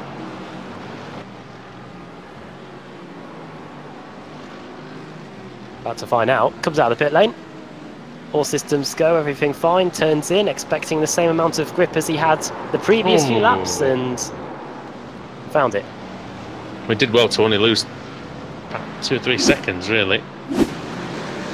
And he's already in combat with Luke Clark.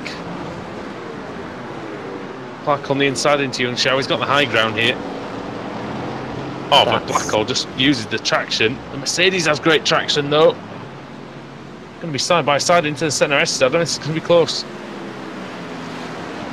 Going to see a proper drag race now. BMW versus Mercedes. A few seasons ago, that Mercedes would be long gone, but the BMW, revitalised over the last few seasons, is trying to have it get in there with a shout as we go under the bridge into the centre S.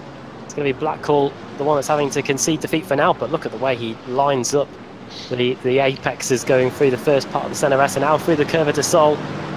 You see, there might be an opportunity here. They're coming out to some traffic though, so this might make it a bit interesting.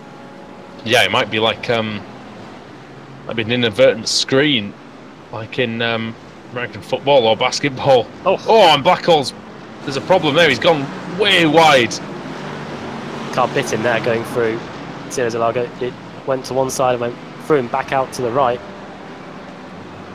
Yeah, I wonder if he's got a slight brake bias issue. Maybe he's just not quite got it perfect. Alex, what do you think? There's two incidents there at the same corner in 2 laps. Yeah, maybe, or maybe the car's just a little bit on edge. Oh! The trouble is he's cooked the tyres, hasn't he? That's the thing, yeah. And once you get it going once, and it just gets worse and worse and worse. He needs to give it a couple of laps. You've got to be very careful, haven't you? Yeah, he's got to give it a couple of laps just to try and get the temps back into order, so the balance comes back. That's the thing. You superheat the rears, the balance goes all out of shot in the car, and that's what he's struggling with right now. Yeah. Christian And as we mentioned, sorry, at the start of the broadcast, Adam, is that the track temperature is fairly high. So Kieran Roach and Nicole Foggy, 6th and 7th. Roach has only pitted once, Foggy twice. Sorry, Adam, you were saying? Yeah, I was just going to say this.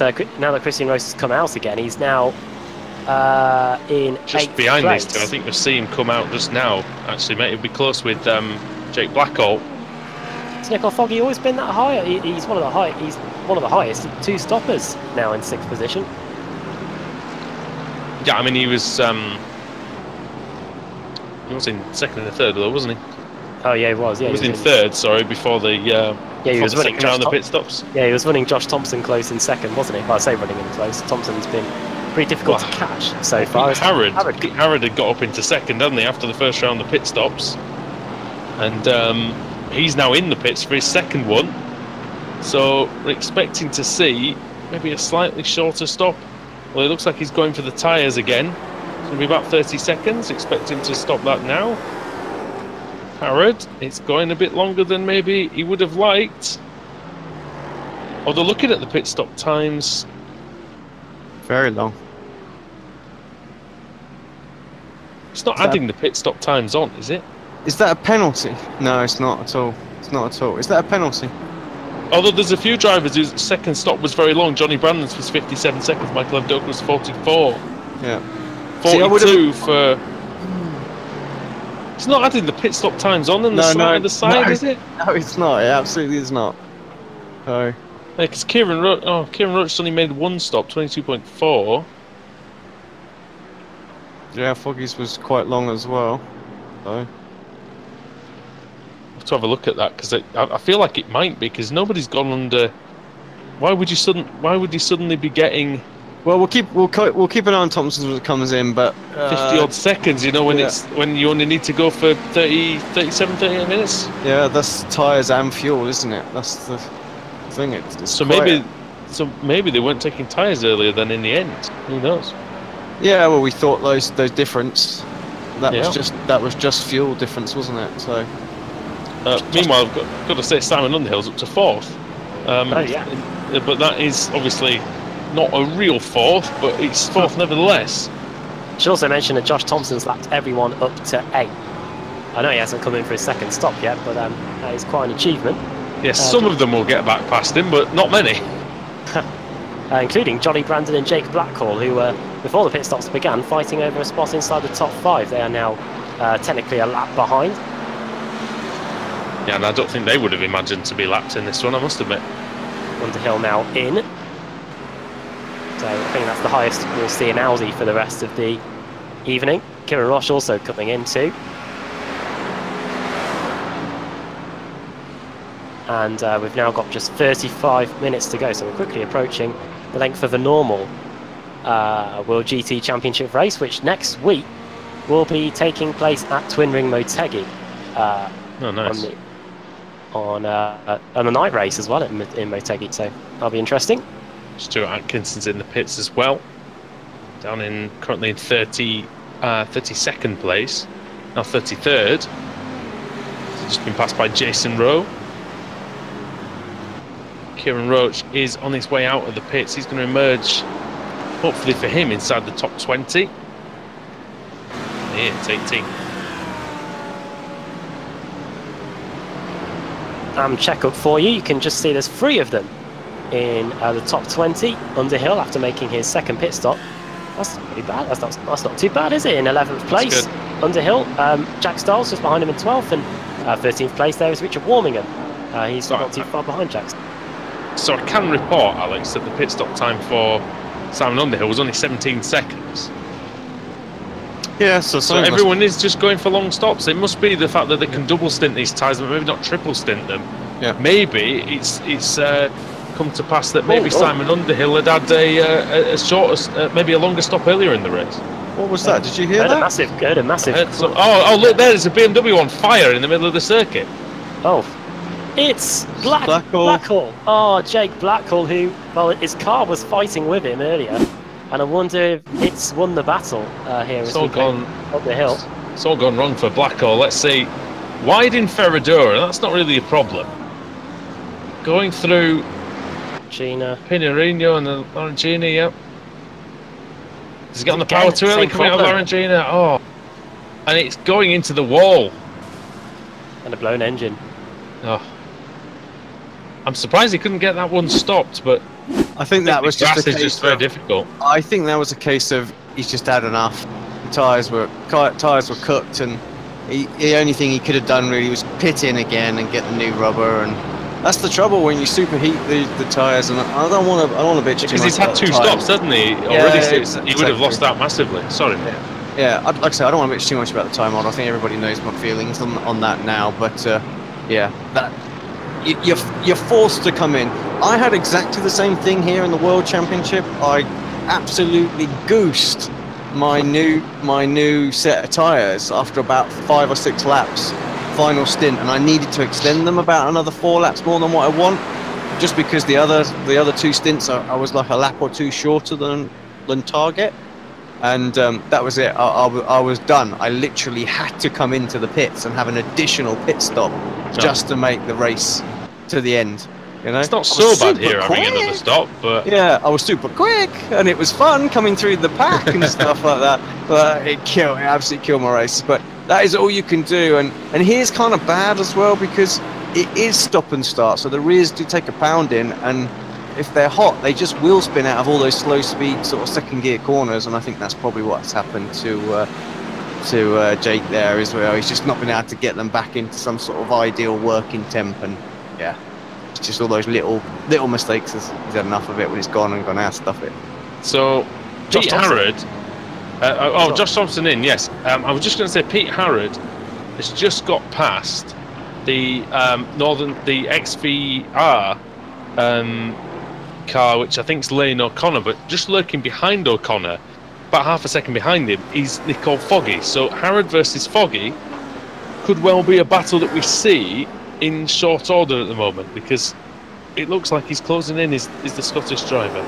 And he's going to gain a few positions as well, because Steve Baxter has just come into the pit lane too. Dave Baker is carrying on. He was one of the last to pit in the first stint of the race.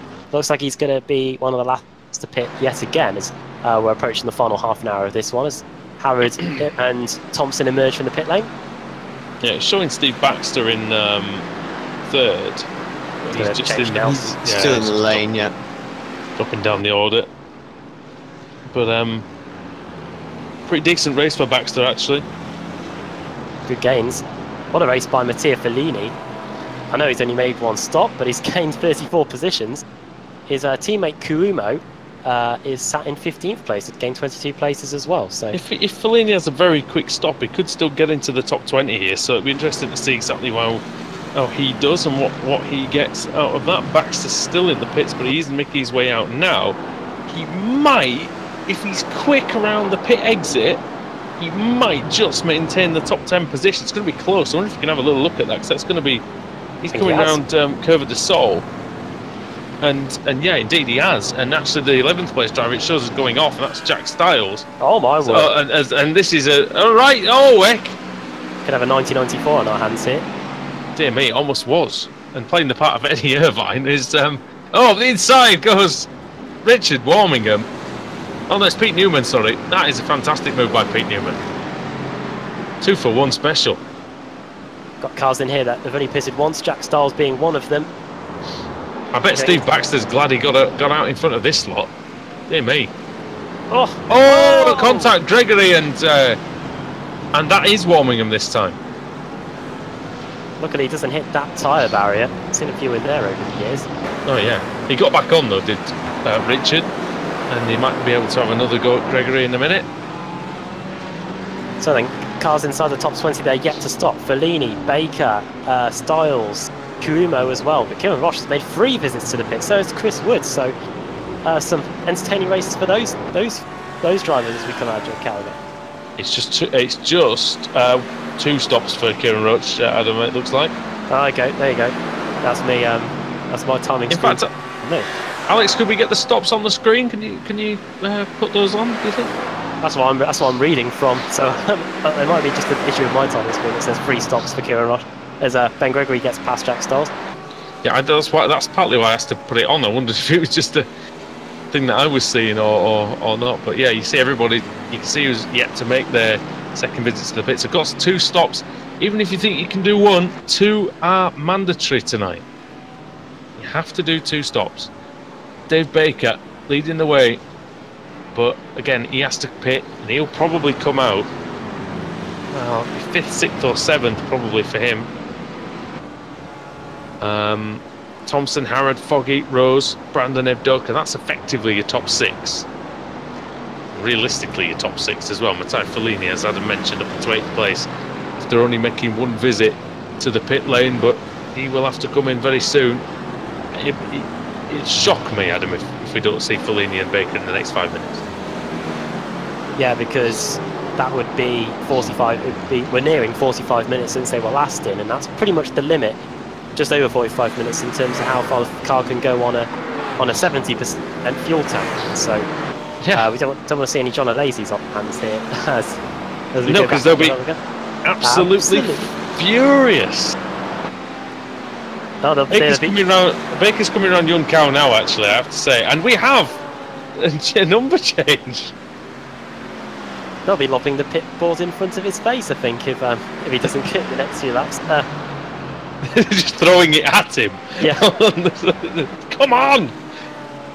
Pit, please. But yeah, can I just point out the magic of television. We've got black numbers on the broadcast now, ladies and gentlemen. Whoop, whoop. It took a while. Very much for that. And if you look at the battle box, you will see the Italian flag now in play.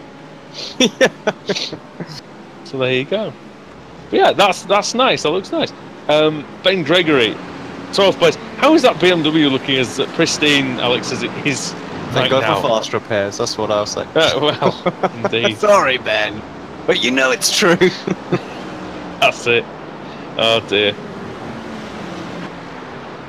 Now Baker is still going. He's still going out there, and but he's nearing the end of the lap. So see if he does it. Splash for him. That's all he's going to go. Well, that's going to be his major advantage, isn't it? Is that he's going to, like, surely his pit stop's going to be very, very short indeed. I mean, you don't have to take tyres, you just have to pit for just the fuel that you need. So he might even decide, because we know what Dave's like, Adam. He's a very, sensible, smooth driver. He doesn't really do anything bad to the tyres. He might even decide that he doesn't need any tyres. Wait and see. It all depends on whether he's taken tyres in the last pit stop. And I personally wouldn't do that, but I don't drive like him. He's still going. You can see the advantages of taking tyres. Steve Baxter's just set a new personal best in the race as we look from high above at Nicole Foggy negotiating the infield section of the circuit. Yeah, we can see the difference between the two in the pit stops. Foggy's first stop much longer. Second one was actually longer as well, so he's got a slight pace advantage on Harrod, but the strategy hasn't quite been as good, it looks like. But it's the beauty of these 2-hour races. It's kind of unknown territory for some of the drivers. They haven't done many of these, not in this series anyway. I'm intrigued to see what the lap times are like between Harrod and Foggy as we come across the line to start lap 62 now. Harrod does a 30.5 for Foggy, so a few more tenths taken out, and Foggy now starting to reel in the yellow and black BMW, the CQR Club BMW of Pete Harrod as they go through Curva de Sol. Yeah, he's getting ever closer. I think Steve Burke has crashed. He was a long way down anyway, but it's like he's ended up in the pits. But this battle rages on. Foggy versus Pete Harrod. And I tell you what, when Pete Harrod came into these main series that we cover on Apex Racing TV from the old Kia Club Series and the like, Adam, I wouldn't have actually thought that he would be so highly ranked in such a short space of time. Yes, he won the Club Series, but he's really found that extra level in CQR, working with the likes of Baker and Michael Hall and Ash Sutton and those guys. Yeah, joined the CQR fold recently. How long ago was it now that we did the Club Series? About coming up to 2 years. Quite a while that Pete's been there, though, isn't it? I think, Yeah. but it just seems like the whole team have just taken that extra step. I mean, Alex, you race against these guys every Thursday. It just seemed like Harrod's now joined the elite, really, of the BSR leagues and even of this league, you know. Yeah, no, I'd agree with that. I mean, I was, I was racing Harrod at the, was it Snetterton as well? You know, tough cookie to pass. You know, I think he got me once, and I got him. I got him back. But there wasn't. Oh, he slided. He must have been listening to the commentary. That's it. Pay attention. So now he's almost been pushed through Curva de Sol, and the Mercedes and the BMW momentarily eclipsing the Mercedes on the screen. There we go. The inside goes Nicole Foggy, but it's really good driving by Harrod just to give the space, and he knows, Adam, that he's got the inside for Ferradura. So he happens now going into Ferradura then. Fellini coming into the pits, by the way. Look at the XVR car trying to get it done around the outside. Maybe dive back up the inside, but Harrod is wise to that move. He might do the long cut back here, go all the way to the right for Larangina. Try and get a good exit out of there, but actually that's very difficult to do. Because the inside is slightly cambered through Larangina, isn't it, Adam? And you can really get on the power early. Really helps as well if you're the car in front, because it does give you a little bit of breathing space before we get to Bico to Pato, and does stop the car from lunging up the inside as we go into junk out, riding on board. Nicole Foggy now using all of those curbs on the exit as Baker continues to circulate without pitting. I was about to just bring that up. I'm quite amazed, really. 1:31.7 as well, so I mean, he's not exactly hanging around out there. He's not doing bad lap times. It's slow compared to the others, but it's only by really a few tenths, Alex, compared to the likes of say Johnny Brandon, who he was racing before, Michael Evdoka, that sort of area. Yeah, what I'm surprised is he sort of pitted at the same time as he did the same sort of pit stop time as Christian Rose's teammate. But Christian's been in quite a few laps now, so he's really eking this out. So like I say, it'll be just a little splash and dash, I imagine. No tyres. That's close. A little bit of contact there. He's definitely not got it on mix 12. We've been there in the 24 Hours of Le Mans. Oh god, it was like some of those stints. It was just like quick, we need to put it on mix. It's like try mix 2. No, go down to like 6. No, 12. And we can get an extra lap out of it. Yeah. Yeah, right. It's not enjoyable if you're in the car doing mix 12, I must say. Well, it is the Le Mans 24 Hours on iRacing soon, isn't it? Oh yeah. Can't remember when it is for the life of me. Somebody did ask me to drive it, but I've completely forgotten what it is. Has it not been and gone? No, it's not. Oh! And that was nearly gone. Harrod with quite a wide line seemed to surprise Foggy, who suddenly realised he was closing in at quite a larger rate than he'd like. Anyone on the chat want to tell us when it is? Because I can't remember. I think it's next week, isn't it? Hold on. I did get asked if I wanted to drive in it. Let me see. Wide again for Foggy. All of a sudden, that hard work to catch up, he's going to have to do it all again. Oh, 18th and 19th of August, so it's Silverstone WEC weekend. Oh, okay. Won't be doing that then. Well, I might be doing it then. I don't think I can make it to Silverstone, unfortunately. Yeah, I'm definitely going to. It's a bit of a shame. I might be able to get down on the Sunday. I will investigate, but we'll see. No, we'll do. Yeah, do try and get down. We'll see. But can also tell you that Josh Thompson's lapping at a rate of nearly 1.5 seconds quicker than Dave Baker at this moment in time. Not that Baker's really worried about the lap times at this moment in time either, as we've now got less than 20 minutes to go. Let's face it, he's not going to be worried about Thompson either. Because he's not racing Thompson. Baker finally in then. He's racing probably Christian Rose, Johnny Brandon, that sort of. But we'll see. I mean, it might be super quick stop for Baker. Let's see what it is as he pulls into the. That's a. That's not David Baker, but Baker's a bit further back. he's in there somewhere. He's under there somewhere. 15-second pit stop. Very good. He comes out. Oh, hang on. He might be second place here. It's close.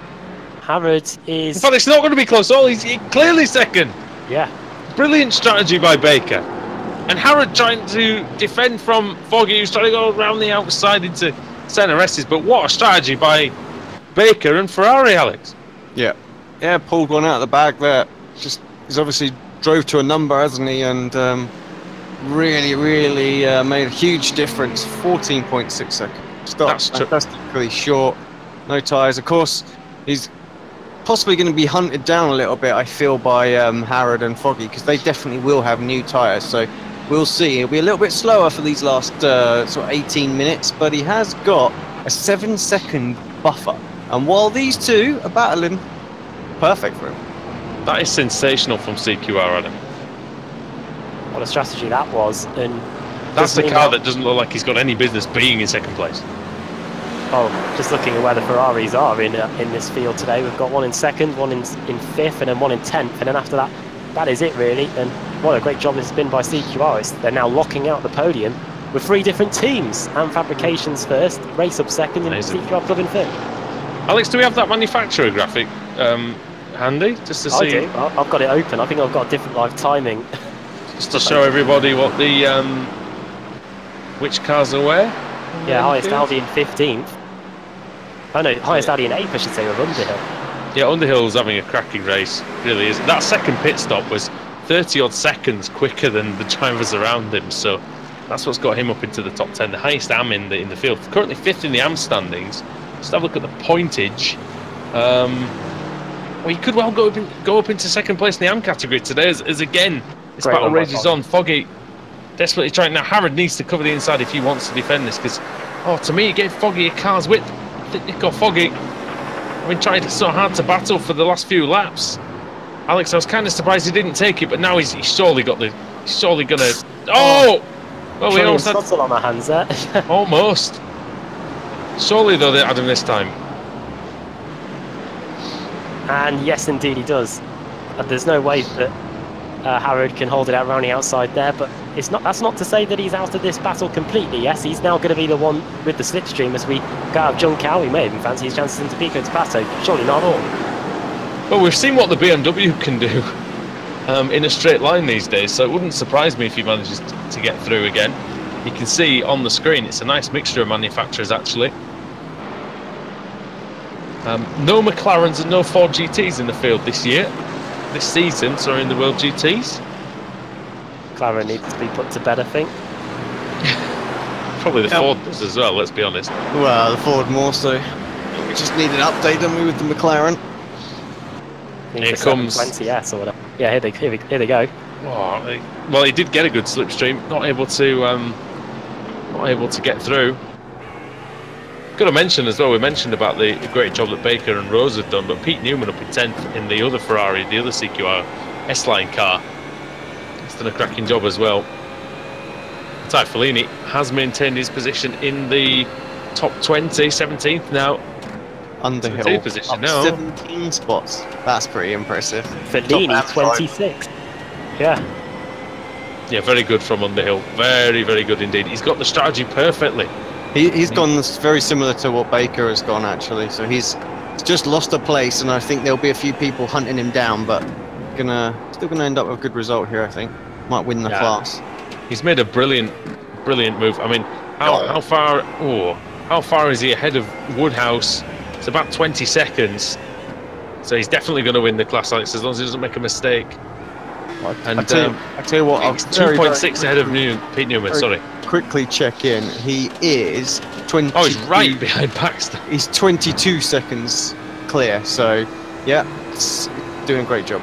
Credit to Steve Baxter as well. He did his personal best on that slap, so he's trying his hardest to keep Simon Underhill behind him.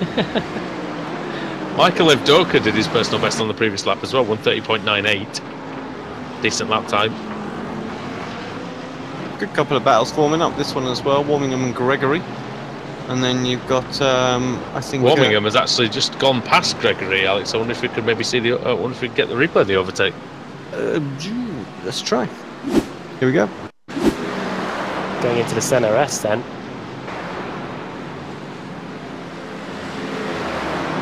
Is the door going to be opened on the left-hand side? That is the question. No, it gets covered, but not covered enough. Is he going to send it in? Is he going to, what is it, lick the postage stamp and send it? As Daniel Ricciardo says, and... Yeah, there goes Richard Birmingham. That's a nice move. That's textbook centre S stuff, that, Alex. Absolutely. Yeah, had to work for it, but still did a good job. That's what I like about Interlagos, especially in these cars, is the overtaking is there, but it's not easy. You've got to really work hard. And you can easily end up side by side for a whole lap, as we nearly saw earlier on. And now we've got Underhill and Baxter. And Underhill going up the inside. Does he go too deep into the corner? Yes, he does. Really got out of that in the middle of the corner for some reason, but yeah, he's relinquished that 8th place again. Pete Harrod has not let Nico Foggy go. He's not letting him breathe out there, Adam. He does have the slipstream. It's not enough to get on terms, but it is enough to just help him stay within touching distance. If there's a mistake by the former champion, I reckon we will be able to take advantage. I reckon these two might have an outside chance of second place. Dave Baker was 2 seconds slower on that last lap, and they're only 3 seconds away with 12 minutes to go. So we could have a battle for second place on our hands here. I'll be honest with you, mate. I don't think it's an outside chance at all. The way they're closing in, it was 7.6 seconds when Baker came out of the pits. He's just gone off again as Baker. So yeah, you can see it, Alex, coming down a couple of tenths nearly every corner for these guys. I wonder if Baker just hasn't taken any tyres for the whole race and he's just going on a really old set. Yeah, it's possible. I mean, there's no reason why you can't double stint. You know, maybe triple stinting, maybe. Well, I mean, double stint in normal with an hour long per stint. You know, so the tyres should last. So he's taken it to its limits. Got some traffic. He has got traffic to get by. That's caused him a little bit of a time loss, but he's past that now. Cruising, isn't he? Which Foggy and Harrod, though, they'll have to get past that traffic as well. Do you think he's low on fuel? Do you think he's going to struggle to make it? Surely not. I think fuel he'll be absolutely fine. It literally is just tyres, I think. Think he maybe didn't put enough fuel in, though? I doubt it. I mean, he's too clever for that, you would think. Yeah, I really do doubt it. It's happened, though, hasn't it? How many times did we see when we used to cover the IMSA Sports Car Series, Adam? How many people used to run out of fuel in that? Oh, that was just hilarious, wasn't it? Every week. Not hilarious if you're the drivers, I guess, but... I remember somebody was leading and ran out of fuel at Road America on the final corner, and of course you've got to go up the hill to make it to the end. Shades of Monaco 82 almost. We were just waiting. We didn't know who was going to win. We were just waiting with the checkered flag, waiting to give it to somebody. The gap has come down by about 1.5 seconds over that last lap. It's now down to 1.1 between, and they're in one camera shot now, as you just see there as they go through the left-hand out to Cito de Largo. It's Baker, then it's the lap car of Styles. It doesn't look like he's got any damage, Baker, by the way. But it's all going to be a case of how long Jack Styles can hold up Nicole Foggy, and that is a little bit. And we were told. Oh, that's quite a lot, actually. Look at that. Blue flags are advisory in the series as well. So, Styles doesn't need to get out of the way. I didn't actually know that. Well, there you go. How long have we been covering this series? Here, mate. Blue flag. Well, it's because we don't normally see people getting lapped, though, do we? That's the thing. That is it. We don't have it. So actually, Styles is doing nothing wrong by not yielding to these two, and he does now get out of the way, but he does it in a way that he's not going to lose a lot of time. And here comes Pete Harrod. Does he fancy this? Fancies. He knew he had to get past the lap traffic quickly, though, Adam. Otherwise, he would probably lose Foggy and maybe not see him again for the rest of the race. Foggy might not see the checkered flag at this rate. If he keeps doing that, he's right on the edge, really on the edge. Those curves are really bad going through Curva de Sol, and it's opened himself up to attack from Harrod, who has a little look up the inside. I think if you... Christ, those curves are heavy. Yeah. Yeah, they are. They're almost as bad as the ones at Donington Park where that phrase was born, I think. Going into the Ferradura now, well, we've got 9 minutes to go and it's a 90-second lap, so we still have got quite a few laps to go, unfortunately, for David Baker anyway. And I wonder... I'll scrap for second. I mean, would there be any part of Dave Baker, Alex, that might be saving the tyres for this battle? No. No way. He wanted to avoid this at any yeah, exactly that. You wouldn't have wanted to be involved in it. You'd have tried to keep ahead as much as you could. So you might relinquish it into you and Cow here. Now we'll see what the Ferrari's made of down the straight, which since the BOP change isn't really a lot. Let's see. Baker then, former BSRTC champion, Nicole Foggy World GT champion, Pete Harrod, iRacing Gear Club Series champion. Let's see then, up the inside, around the outside, sorry, goes Nicole Foggy. Baker tries to fight it on the inside, but there's just too much pace in the Mercedes. And he goes through. Pete Harrod will have to try and get this move done quickly if he wants to carry on harassing the Mercedes for the rest of the race. Baker, right, he's in the slipstream, but he's losing ground.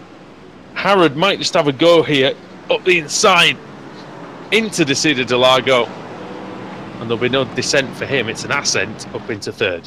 Well, I think, in terms of David Baker's race, this isn't a total disaster finishing in fourth place. The strategy still has done its job. Obviously, second place would have been a much happier result, but I think to gain those many places from 8th on the grid up to 4th, strategy for now has done its job. I think he's safe in that 4th place now. I think there's not enough time for Christian Rose to... He was running 7th before the second round of pit stops, so I think it's done a great... Oh, there goes Foggy! It's My not goodness! Over for second yet, after all. and Baker's side by side with him. There he is. Well, we thought that was done and dusted, Adam, but Nicole Foggy decides to make it interesting for us. Let's see what happened, Alex. Take us through it. Yeah, I wondered if there was any contact from behind, or if it was just a little mistake. I think it's going to be a self-spin. I can't really tell from that camera angle, but I think he just nicked the grass on the left-hand side. Let's take a second gander. That's not. Is there any grass there on that side? It's just a little bit that you can catch. Oh yeah. And that's exactly, I think, what he's caught. Just ever so nicked it. Got the slide on there. Yeah, because that's probably the only explanation for him being so out of shape so early on in the cut before he even turns into the corner. Yeah. So, like I say, it's not over for David yet, because if these two fight, then it could be. He could well sort of hand them back to him, and I think Foggy's got the ability to come back at him. Has there been a big crash, Mike Blake? Lane O'Connor's crashed. I think, what's this? Should we have a little go and have a little look at this one? I think we've got to have a look because something's going to kick off here. Let's have a look. O'Connor sends it up the inside of Blake, turns him round, and then a couple of them got through. And car 7, Johnny Brandon, the 6th place man, he was involved in that, Adam. Not gone at all well, has it? After all that. Oh, and Foggy's making mistakes now. He's pursuing Harrod again. All that hard work that he did in trying to get through earlier on, all those laps he spent trying to search for the pass. Now got to hunt for it again, yeah.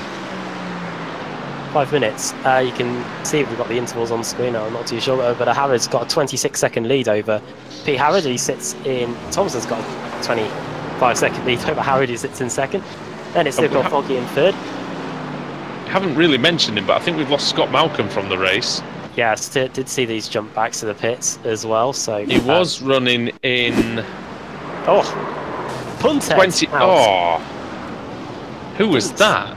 He was running in 26th place. Ronald Moons, I think, might have. Ronald Moons. Maybe Nathan. Dear me. Well then, that does bring us on to cars that are out of the race. Lee Deemer, Matt Bunn, Carl Hardy, Josh Rayfield, Simon Fields, Joan Kaiser, John Roberts, Jake Blackhall, Steve Burke, Ben Hackerson also out. And hang on, that was while all that was going on, yeah. And we've lost Hackerson. Do we know what happened there? Alex, do you remember seeing that on the broadcast? I know I did. No, we were seeing all the stuff with Baker and Harrod and Foggy, and because Hackerson's done 70 and a bit laps, so I think he's crashed around the Desida de Largo area.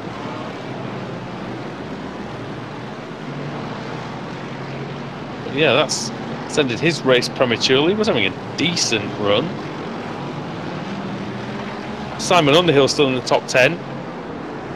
He's got the Dave Baker issue, hasn't he, really, Adam, of having a slow final stint because of the state of the tyres or the state of the, state of the car in general, but still in the top 10. That strategy has worked beautifully for him.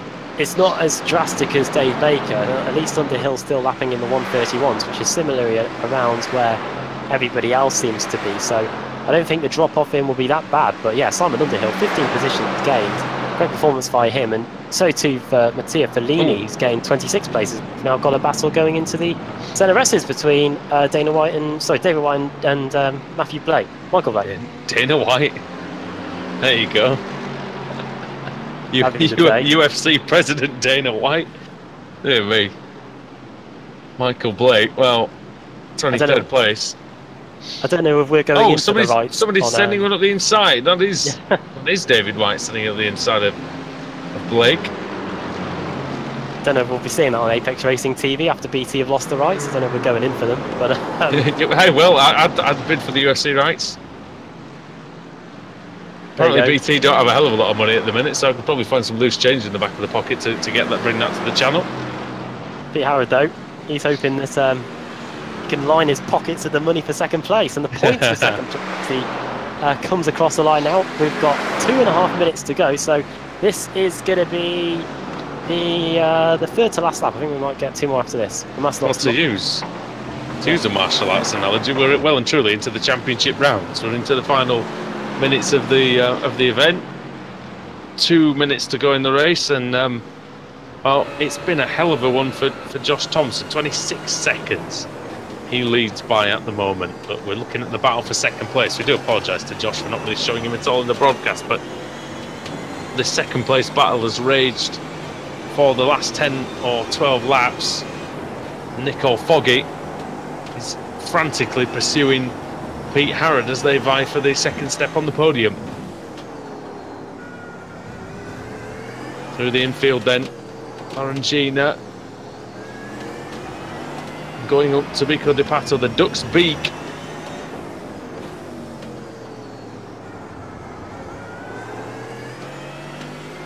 Who's going to quack under pressure? I'm sure Pete Howard's flapping right now.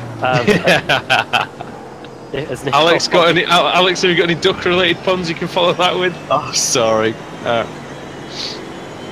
Never mind. I think I might have won that one. Well, well, let's face it, it's going to be a wrap at the end, very shortly. Let's see then. Look at the speed of the Mercedes. Oh, it's almost too fast. He almost runs into it. Final lap then. We'll get the white flag momentarily. Well, not actually, because Josh Thompson's so far around the lap. We'll have to wait and see with this. He's probably going to... I think... Oh, it's going to be close, to be honest. Oh, no, there's no space there. There's no space there. He's on the grass, Foggy. What's he doing? Oh. No! It's not going to work, surely. Or has it worked? No. Well, that was I've got to say that was a bit daft, but it's entertaining trying to go through on the grass on the outside. That's one that it's not going to work too often. Thompson now. Ooh. I think this is going to be super tight. We'll see. I think it's going to be tight enough that we might just... No, maybe not. Might be close. I think we might just squeeze one more lap in, because I've just give a bit of leeway. Is this going to be the end of the race? It is going to be the end of the race. Josh Thompson comes through and he wins at Interlagos. Let's have a look back to second place then. What's going to happen on the final corner, Yun Xiao? This is going to be close. This is going to be a drag race, I think. This is not what Nicole Foggy wanted to hear, that the checkered flag had come out, so he's just got this run to try and take it away, but the BMW is pretty quick. He's pretty quick. He's closing him down, Foggy, but it's going to be in vain. Pete Harrod second. 1-2 for BMW. Foggy in third. Brilliant driving. And Baker and Rose, it's going to be super close between the teammates. Look at that, 0.3 of a second. And it's going to be Dave Baker that gets it. Chris Wood and Kieran Rush are very... oh no, they've already crossed the line. They were very close at the line anyway. There was a drag race between those two. Shows you how many people got lapped during this one. Only 12 cars finished on the lead lap. Yeah, all the way down to Ben Gregory in 12th. Here's Michael Adoka. It's just come across. Stephen Baxter versus... Oh, he's not versing anybody really at the moment, but in fact, all these cars, it looks like a close battle, doesn't it, to the line? But it's just a big group of nothingness because they're all on different laps. Baxter over in 8th. Pete Newman gets 9th.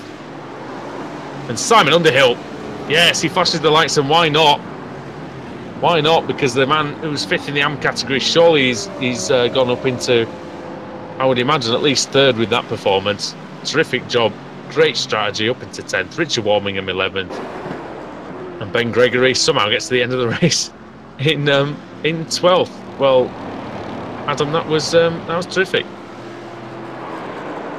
Really enjoyable race. The two-hour race, the strategy as well, really did open up a whole load of possibilities for many of the drivers, and some of the biggest drivers to take advantage of that, the likes of Baker, Underhill, and Fellini as well. I think Fellini might just be down to pure pace. Has really paid off for some of them, and I'm sure with the way that the points are handed out for a race like this, the time and a half, that's work. The points and a half. Then I'm sure they're going to be very happy as Josh Thompson steps up to the pole position grid slot and does a few donuts as well. Made sure that he's turned the traction control off for that. And I know you guys can't see Matteo Fellini's lap times, but I've just had a quick look at them, and in fact I haven't had a look at them because I can't at the moment. Let me just have a quick look at that. I think you'll find they're very, very consistent because his best lap of the race is 1:31.3, and there you go, mate. I'll help you out there. You should be able to. Thanks, mate. And you know, most of those laps were, he was in the 31s for nearly all the laps, apart from when he's had traffic, pretty much from start to finish, Alex. And that's why he's a World Championship driver, because yes, he might not have, like I said, that absolutely stonking pace of the front runners, but he can bank those 1:31s every single time. Just makes a difference, the relentless pace, 26 spots. It's a great result, really, to be fair. Terrific job by him. And Adam, well, there's the classification on the screen. Take us through it. Okay, then race victory goes to Josh Thompson. Second for Pete Harrod. Third for Nicole Foggy. It wasn't the complete wipeout of the podium that was on the cards earlier, but 4 CQR cars inside the top 5 with Baker and Rose, the 2 Ferraris, the 2 teammates finishing in those positions. Johnny Brandon finishing in 6th, Michael Evdoka in 7th, 8th Steve Baxter, 9th Pete Newman, 10th the highest of the AM drivers and the highest Audi as well in Simon Underhill.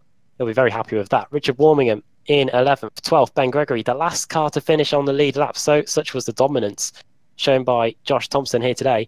First car 1 lap down, Mark Woodhouse, then Chris Woods, then the Portuguese driver that is Miguel Freitas, and then the Matteo Fellini in 16th, Jack Stiles in 18th, behind Craig Evans, who finished in 17th place. Then moving on back, Dion Phillips 19th, Luke Clark finishing in 20th, David White finishing in 21st place, Michael Blake in 22nd, and then a sea of AM drivers, Adam Hedgecock 23rd in the Savage boosted car, Matt Keever 24th, 25th, Jason Rowe, Robert Lundgren in 26th. He was in issues during the race, the Swede, to be fair, along with Stuart Atkinson. We did see a few of them in strife down at the Centre S. I think those two may even collided. Lee Woodburn in 28th, then Ronald Moons in 29th. Belgian flag on his car as well. I don't know whether he is actually Belgian. We've been hit and miss with that. Well, I've been hit and miss with those nationalities today. And Nate Simpson, 3 laps down in 30th. Then Scott Malcolm, towed back late on. So issues there. Steve Burke in 32nd, 20 laps down.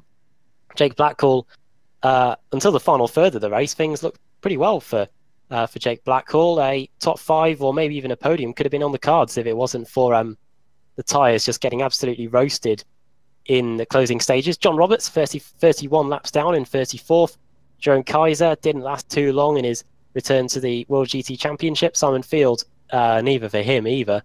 And then the cars really low down. Carl Hardy, Lee Deemer, Matt Bunn, 78 laps down. I think he took the start, but was gone pretty early on. And Stuart McFadden didn't take the start at all. He finished in 41st, 78 laps down. I got to ask Adam.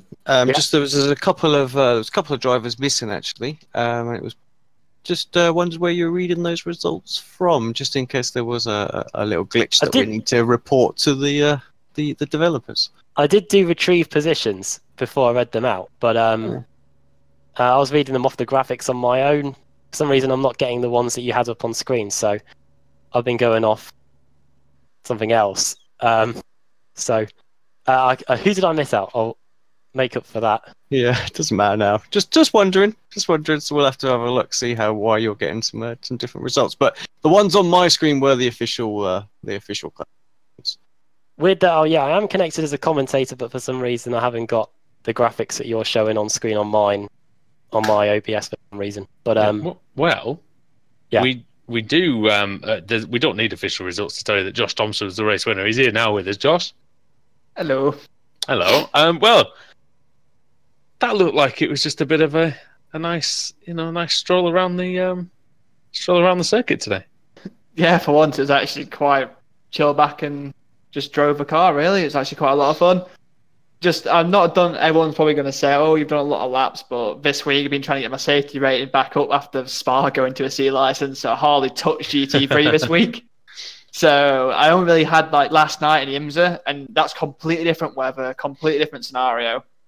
But no, as I've said to a lot of people, I've done so many laps around here. I've always been strong, no matter what car. So I think that definitely came into hand. And as soon as I think I got the lead, I knew I could pull away.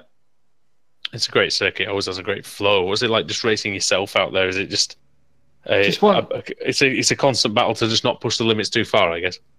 It's once you get into that rhythm, it's really nice. If you can see the times and stuff like that, my consistency was key for me in this. I could go a good amount of laps within a half a tenth, just every lap. And you just got into that rhythm. Then you might have 1 or 2 laps where you're going through traffic, which is around here is quite tough in itself because it's quite a tight track for GT3. So when you're going over me in the last few laps, trying to avoid not getting involved in too much, but obviously quite keen to lap as many as I possibly could in front of me. It was overall, it's just an absolute pleasure to drive, really. Just got to keep it clean and keep everything in order and get to the end. On to Twin Ring Motegi next week then. Do you like the circuit? Is it a place that you've had good success before? I've not really done that much there, to be honest. Did BSR Renault a while back there. It was quite fast in Renault, but it's completely different. Last time I was in BSR TC, it was awful. But last time I actually had some good success there was Neo 24 hours, so it should be interesting. I need to keep this momentum going now. It was a big blow for championship tonight for us, getting Pete in second, gapping me and Foggy, and hopefully I got the clean sweep of the fastest laps led, and then the win and the half points. So that's the main goal now, just to keep plugging away. 99 points can be overturned, and hopefully tonight I manage to get a big chunk out of it. And yeah, sorry, we just lost you a little bit there at the end, but well done anyway. Clean sweep it was, and good luck for next week. Yeah, thank you guys. Cheers, Josh. And Adam is with our AM winner, Simon Underhill. Well, Simon Underhill, I bet you're delighted with that result. Oh, chuffed to bits. I've had some really unlucky races so far, but I love endurance racing again. 10th and top AM driver. Yeah, loved it. Loved every lap of it. Not too many Audis in the field today. Was that a hindrance at all, or was the Audi handling quite well out there today? I felt my setup on my Audi was handling really well. It really was gripping, even on the third stint. So where I didn't take fresh tyres, it was still handling well at the end of the race. So yeah, no, I thought it was a really nice track and suited the Audi, especially from my point of view. What was the strategy then for today's race? Was it get all of the fuel out of the way, pit at the 45-minute mark, or just around there, or were you one of the drivers that was trying to pit early and mix up the strategy a bit during the race? Well, I went into it thinking I'll burn off a full tank of fuel and see what the tyres feel like at the end of that. Coming to the end of the first stint, I decided I'll take the punt and refresh the tyres and some new boots, and use the second stint on a full fuel to try and make some pace and get some places back. And then it seemed to work, and it was only like a shorter stint for the third stint, which obviously the tyres were still handling well. And yeah, 10th place, and I was well happy.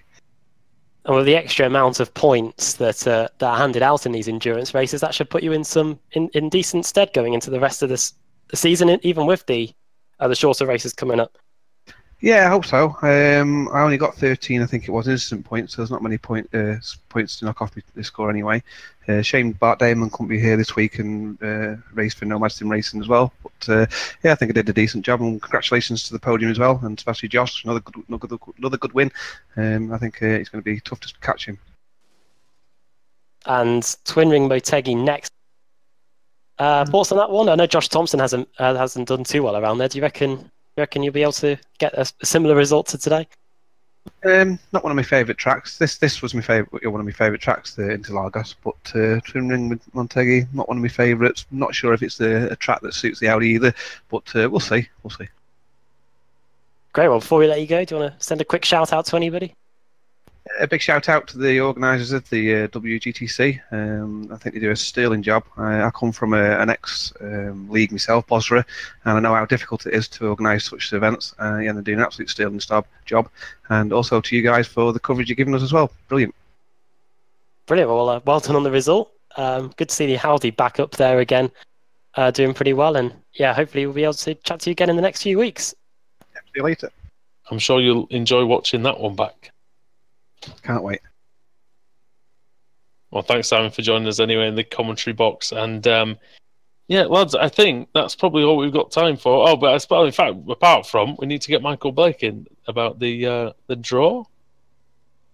So Alex, I'll let you have a chat with Michael. Yeah, that's pretty. Hi, Michael. Welcome to the booth. How you doing? Yeah, good. How was? While I'm just getting your wheel ready, how was your race meeting? Great until about halfway. I I'm sort of happy with my pace. I was sort of running on pace for sort of 17th, 18th place, which was a bit about where I was hoping for.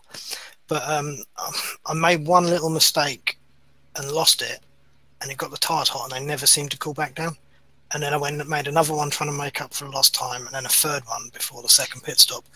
And then after the second pit stop, it was like I had no pace at all. I was managing to just about keep in the 31s in the first two stints, but after the second stop, I was in the 33s. And as you probably saw, I was creating a bit of a train behind me. Yeah, I think you got involved in something as well, which I don't think was your fault. You're sort of a bit of an innocent victim, if I remember rightly. Yeah, I can understand how it happened. I knew everyone in that line behind me was getting frustrated. I would have been in the same situation. I was really off the pace. So yeah, they were just trying to brake as late as they could. But I braked as late as I think it was possible to stop the car on that point in the track. And if they're braking later than me, they were never going to make the apex. Motegi's up next week. So, how'd you like that? I've never actually driven the GT3 around Motegi, I don't think. So it'll be something new to learn. It should be pretty good. Every meeting so far this season has been really good standard of driving all round and great fun.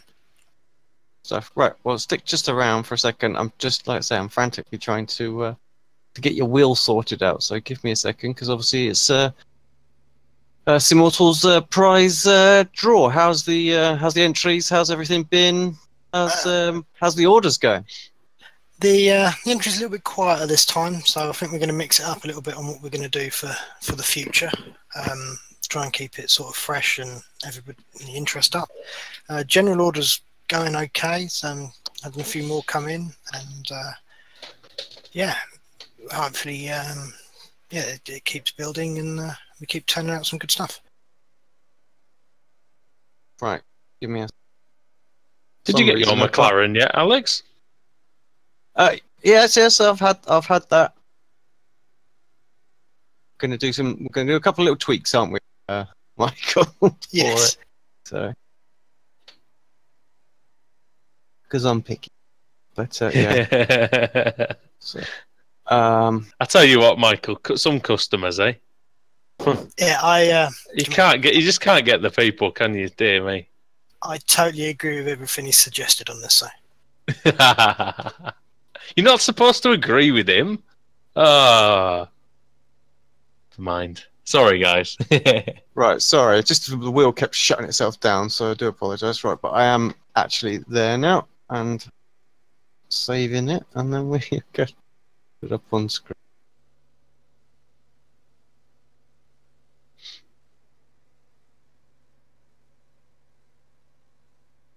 Right, here we go. I take it you've got a list of the names. I haven't got them this time. Yep, so... no, I've got the list here. Let's say there's a few less than what we were hoping for. So if it lands on a blank, we'll have to spin again. And whatever happens down there, Jack, landing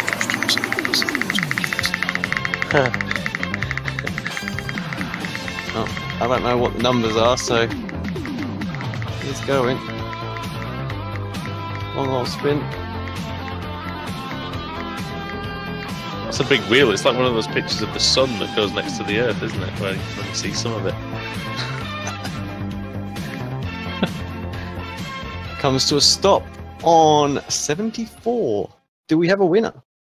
We do. We have Max Wright. Max Wright. Well done, Max. So put some pictures up in the group of what he decides to go for. And I actually have pictures of Josh's finished car at the weekend, so that should be pretty good. Nice. As long as you send him it with the background of Virginia International Raceway, it'll be fine. Yeah. Well done, Max. Well done. And yeah, I'm sure that'll be winging its way to you at some point in the near future. Michael, always a pleasure. And hopefully we'll catch you next week. Yeah, thanks a lot, guys. Great job. Oh, in fact, do you want to plug anything? Do you want to plug anything? Do you want to plug Simmortal? What's the website if people want to go to it? If you're interested in having a model made of your sim racing car, check out Simmortal on Facebook. And I'd like to thank Drive Doctors and Go Kart World, sponsors of the online team. And thanks to you guys for the broadcast work you do, and the admins of the World GT Championship for all the great work they do. Perfect, man. Well done. Cheers. See you later, guys. Well, guys, that's about wraps up the action from the World GT Championship. Adam, that was a good fun race, and not long before we're at it again for the Ritmatech Sportscar Series, the Ritmatech World Challenge, indeed. Yeah, those 2 hours went by pretty quickly. Hopefully the same 2 hours go by pretty quickly as well later on tonight. Yeah, because that'll mean it's a good race. Alex, get the energy drinks ready. Yeah, I think we're going to need them. Got some Red Bull, so we're all good. There you go. The energy drinks are available, but none are quite as nice. I think I've got alcohol, that's it. I mean, that's not a problem either. It depends what type, isn't it? That's it. Right. Well, on that note, that's a discussion for later. Yes. Indeed. Faster on that watching. note, Oh, we're okay. it's time to end. But thanks very much to everybody for watching the World GT Championship, and we will be back in just a week's time at the Twin Ring Motegi circuit in Japan. But for now, we're off just for a break and potentially some sleep, and we'll be back at 1 o'clock for the Ritmatech World Challenge. So thank you very much from Andrew Woodhouse, from Adam Bath, from Alex Simpson. It's good night.